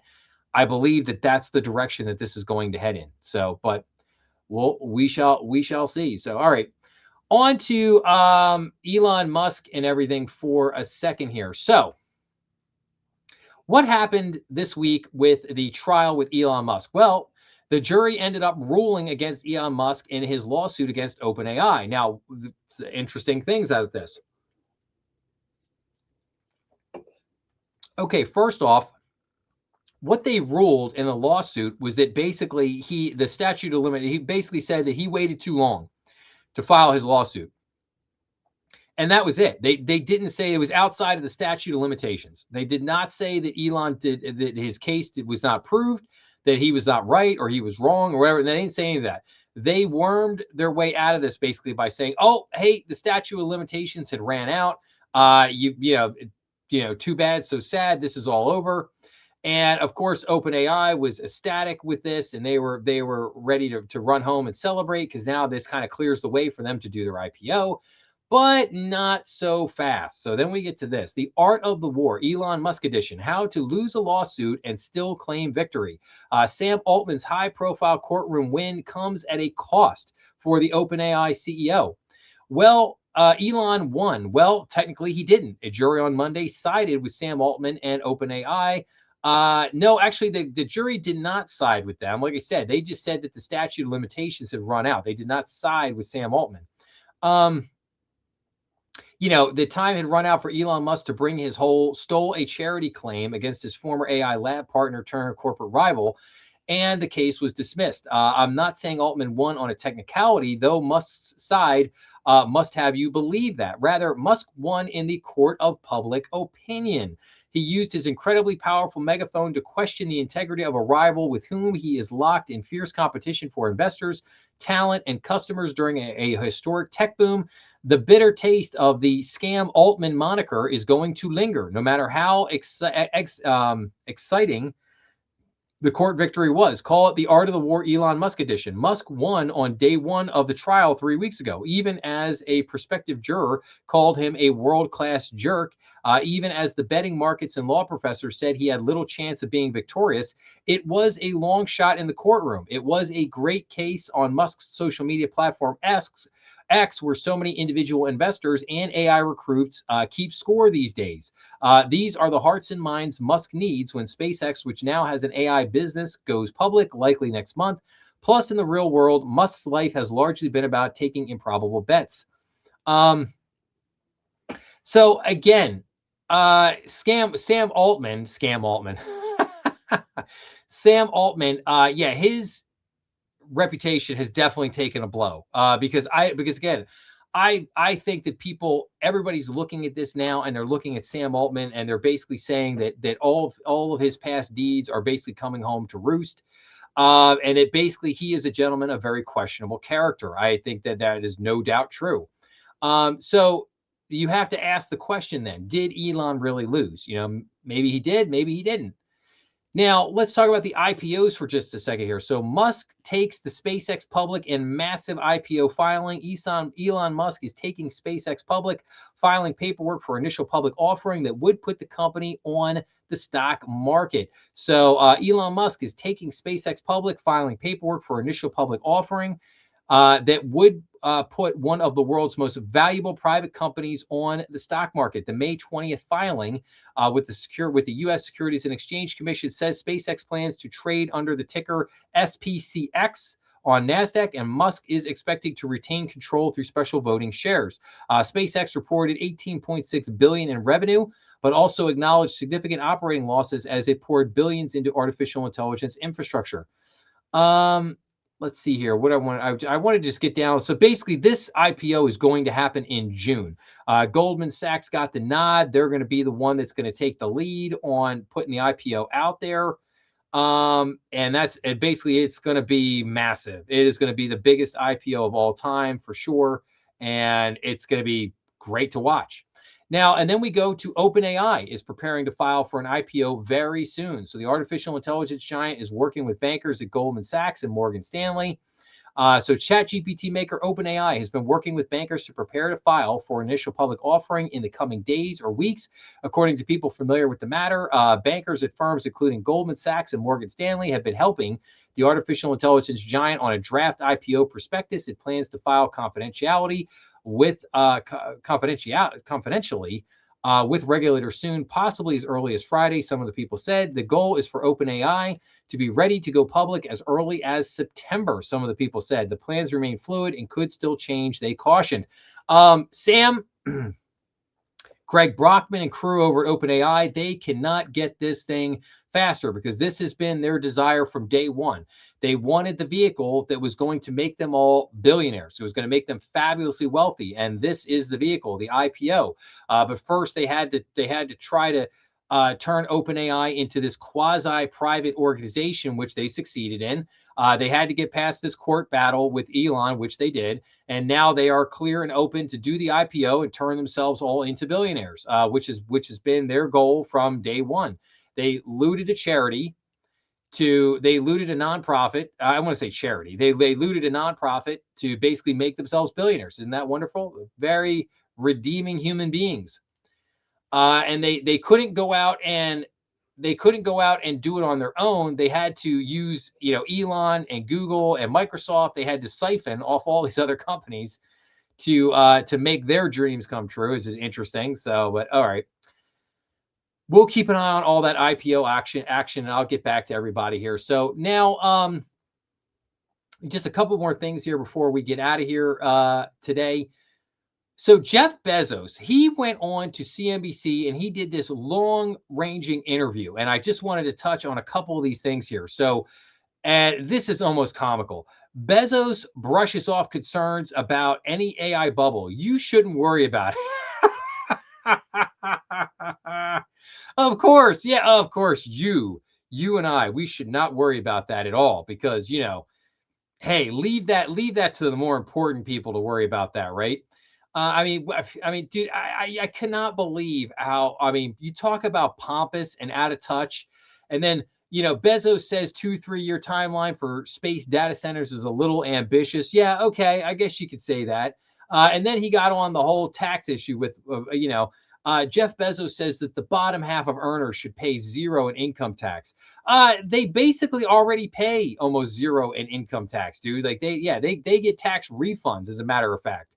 It's all the people in the middle that get squeezed to death, because the guys at the top, they can afford to pay the big tax bills, and then Jeff Bezos. Then we go on to this right here. Bezos says Mondami's tax on luxury New York City homes is fine, despite the backlash. Amazon founder enters debate over taxing America's richest figures. Now, before you go into thinking that Jeff Bezos is this very altruistic individual who basically was like, oh, sure, I'm, worth hundreds of $billions, and I could certainly pay some more taxes and stuff like that. No. What Jeff Bezos is doing here is the oldest trick in the book. What he's trying to do is he's trying to throw you a bone to satisfy you, because what he doesn't want is he doesn't want what is potentially coming after this, which is a lot more taxes on billionaires coming after this. He is trying to throw you a bone to try to subside all this. And at the same time, he's trying to basically say, oh, yeah, and by the way, we should, as a matter of fact, we should cut out just all taxes for those people on the bottom half of the earners. Yeah, we should just cut out all their taxes, right? He's playing to the crowd. He's playing to the crowd. Which is again, it's pretty wild. Bezos, for him to get up there and to basically to spout this crap is it was wild. It was wild to see, and I'm just sitting there just shaking my head. It's like, I can't believe that this guy is actually up here spewing this nonsense. So, but anyway, so that was Jeff Bezos this week. So now, then we get this. Leftist Seattle mayor admits Starbucks criticism caused more harm than good. Really? You think so? Seattle Mayor Katie Wilson is dialing back earlier criticism of Starbucks as concerns grow over the city's political climate and corporate investment outlook.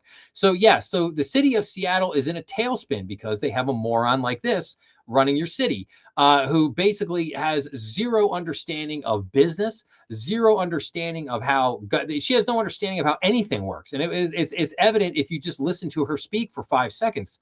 And now the chickens are coming home to roost, because she's got Starbucks ready to leave. She's got a whole bunch of other companies ready to leave. The vacancy rate of office space in downtown Seattle is something like 30%. It's ridiculous. The city is in dire straits, and and you've got this socialist moron here who's basically like, oh yeah, we're just going to tax and just drive everybody out. And if they want to leave, they could hit the road and this, that, and other thing. Like, yeah, okay. How's that working out for you? Not too good. Yeah. She should win a Darwin Award this year. Absolutely. And then we get this. California business owners working for peanuts as costs, record gas prices, and regulations devour profits. Energy bills surge 24% and raw material costs doubling are crushing an industry where 5% profit margins are a win. Now, basically, this is focused on the restaurant industry, and I'm not going to get into this whole thing here or whatever with that. But yeah. Basically, yeah, again, not going. And again, I've reported on this, a lot of what's going on in the blue cities in the Democrat-run states, but, not good. So, all right. And then just 2 more things here, and then I'm going to wrap it up. So we did have this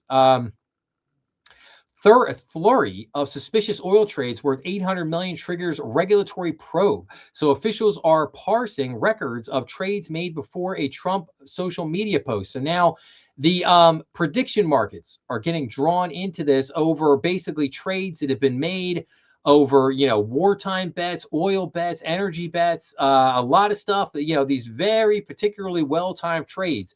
So it's pretty obvious that somebody with insider information in the Trump administration either bet on this stuff or fed the information to people to bet on this stuff. And so now we're going to have this investigation, and we shall see what comes out of it. So Trump order would push banks to check clients' citizenship status. So the order directs regulators to rethink what information banks collect from their customers as a safeguard against money laundering. So yes, I actually think this is a good thing. I think this is a good thing because again, one of the ways, if you want to end illegal immigration, I don't think you need to send ICE around making all these raids and this and that. I think maybe you have to send them in for the worst criminals. But I think if you want to just get a lot of illegal immigrants to just leave and go back, just cut off the money. It's that simple. Cut off the money, cut off all the welfare, cut off their access to the banking system, their ability to get mortgages. They will voluntarily leave. They will re-immigrate back to whence they came. And it's just that simple. So we'll see. So we'll see what happens with that. House passes key housing affordability bill. Supporters say the legislation will help increase the number of new homes and lower costs. The bill now heads to the Senate. So yeah, we shall see what happens with this. I think there's some good. I think that this bill didn't quite go far enough, but like I said, we'll continue to talk about it. Just passed the House, so it still needs to get through the Senate. So like I said, we will discuss more on that later. Now, a couple things on Home Depot and Lowe's real quick here. So Home Depot warns Americans are delaying big home improvement projects as inflation squeezes the budget. So Home Depot executives said Tuesday that inflation is leading consumers to continue delaying some large home improvement projects. The retailer beat sales and profit estimates, but its comparable store sales growth was lower than expected in the first quarter. And then we go to, Home Depot says core shopper is resilient in the face of higher gas prices. Sales rise 5%. So kind of an interesting, twist here. So on the one hand, basically they're sitting there saying like, well, wait a minute. Americans are delaying big home improvement projects as inflation squeezing budgets, but then they're also saying that the core shopper is resilient, and they're in the face of higher gas prices, and their sales were up 5%. But then we also look at Lowe's over here, and Lowe's beats Wall Street expectations against challenging housing backdrop. So Lowe's beat Wall Street fiscal first year earnings and revenue expectations. The company said growth in the quarter was driven in part by the strong spring execution, online sales, and strength in appliances, home services, and pro sales. Lowe's reaffirmed its full year guidance, said CEO Marvin Ellison, acknowledging a challenging housing macro. So it's very interesting where they're both saying that we've got this very challenging environment out there that people are putting off on these big home renovation projects, but that the consumers kind of hanging in there, and they're still seeing very good sales. Like sales are going well, things are going okay. So it's very interesting, that little bit of a disconnect there, if you will. So all right, so that is what I have this week for everybody. So now I'm going to go into wrap up mode here, if you will. Going to kind of bring some of my stuff up here for a second. So, all right. Let me, you know what? I need my banners. Hold on. I got to get my banners up here for a second. Okay. If you are listening to the podcast on Apple Podcasts or Spotify, please be sure to leave me a review. That would really help the podcast, would really help the channel. Leave those good reviews, would really appreciate it. Make sure to visit thebankernextdoor.com as we got a lot of great stuff up on the website. Make sure to subscribe on YouTube to get all the latest updates via posts. Like this weekend was a perfect example. I was supposed to do the live stream last night, but family plans, other things that got a little mixed up on Memorial Day weekend caused me to shift it today. I put that out via post. So again, if you want the latest and greatest information, make sure to subscribe and follow on YouTube. You could send comments to info@thebankernextdoor.com. This is how you send me comments, ask questions, provide topic recommendations. That's how you get in touch with me, info@thebankernextdoor.com.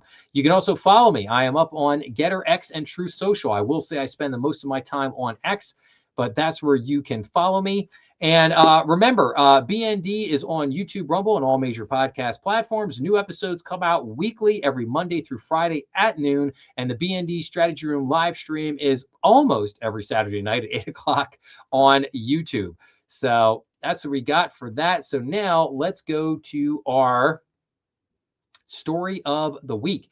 So the Mississippi Bubble. So the Mississippi Bubble was a financial scheme in the 18th century France engineered by a Scottish adventurer and economist named John Law.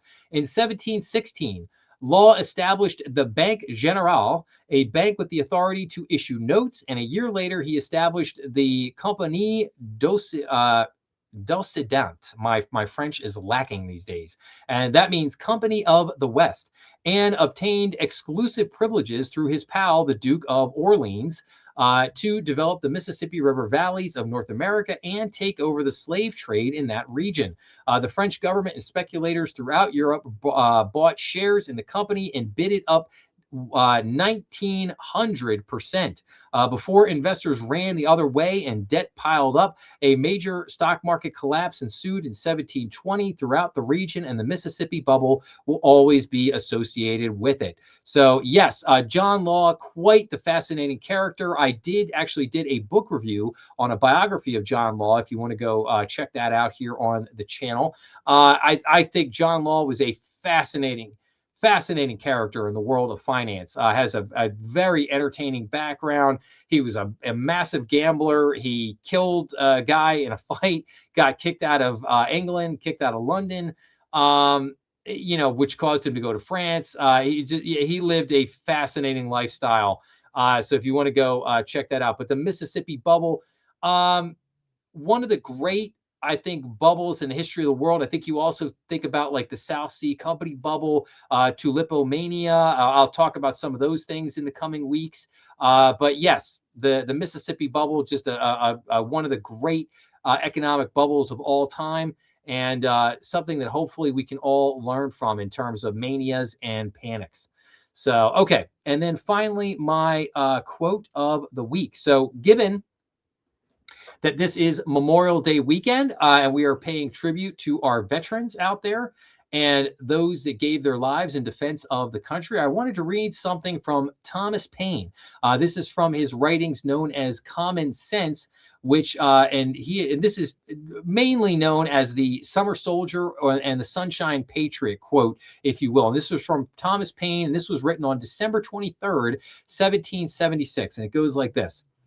These are the times that try men's souls. The summer soldier and the sunshine patriot will, in this crisis, shrink from the service of their country. But he that stands by it now deserves the love and thanks of man and women. Tyranny, like hell, is not easily conquered. Yet we have this consolation with us, that the harder the conflict, the more glorious the triumph. What we obtain too cheap, we esteem too lightly. It is dearness only that gives everything its value. Heaven knows how to put a proper price upon its goods, and it would be strange indeed if so celestial an article as freedom should not be highly rated. And that was written by Thomas Paine in his classic writings, Common Sense. I have a copy of the book here, Common Sense by Thomas Paine, right here. It's a very short, it's like, I don't know, 50 pages, 60 pages. And it's a collection of writings that basically he put out in newspapers there during 1776 that tried to influence patriots, tried to get them to rise up and fight against the tyranny of King George. So that was the whole point of the writings of Common Sense of Thomas Paine. But yes, amazing quote there. The Summer Soldier and the Sunshine Patriot. Again, great stuff. And I just want to say thank you to all of the veterans out there, both past, present, and future. Thank you so much for your service to this country and all that you have given. And with that being said, I wish everyone a fantastic Memorial Day weekend out there. I hope everyone stays safe out there. Eat some, get some burgers and some hot dogs for me. And and one last thing, I am going to be at banking school teaching at the Stonier program next week. So I will not be doing a live stream next week, but fear not, new episodes will still continue over the next 2 weeks, as I have a slate of episodes scheduled to come out. But unfortunately, no live stream next week. So I will see you guys back here in 2 weeks. On, I believe, June 6th, Saturday night, June 6th, the strategy room will return. So with that being said, happy Memorial Day. Have a great day, great weekend out there, and I will see everyone again real soon. Thanks a lot.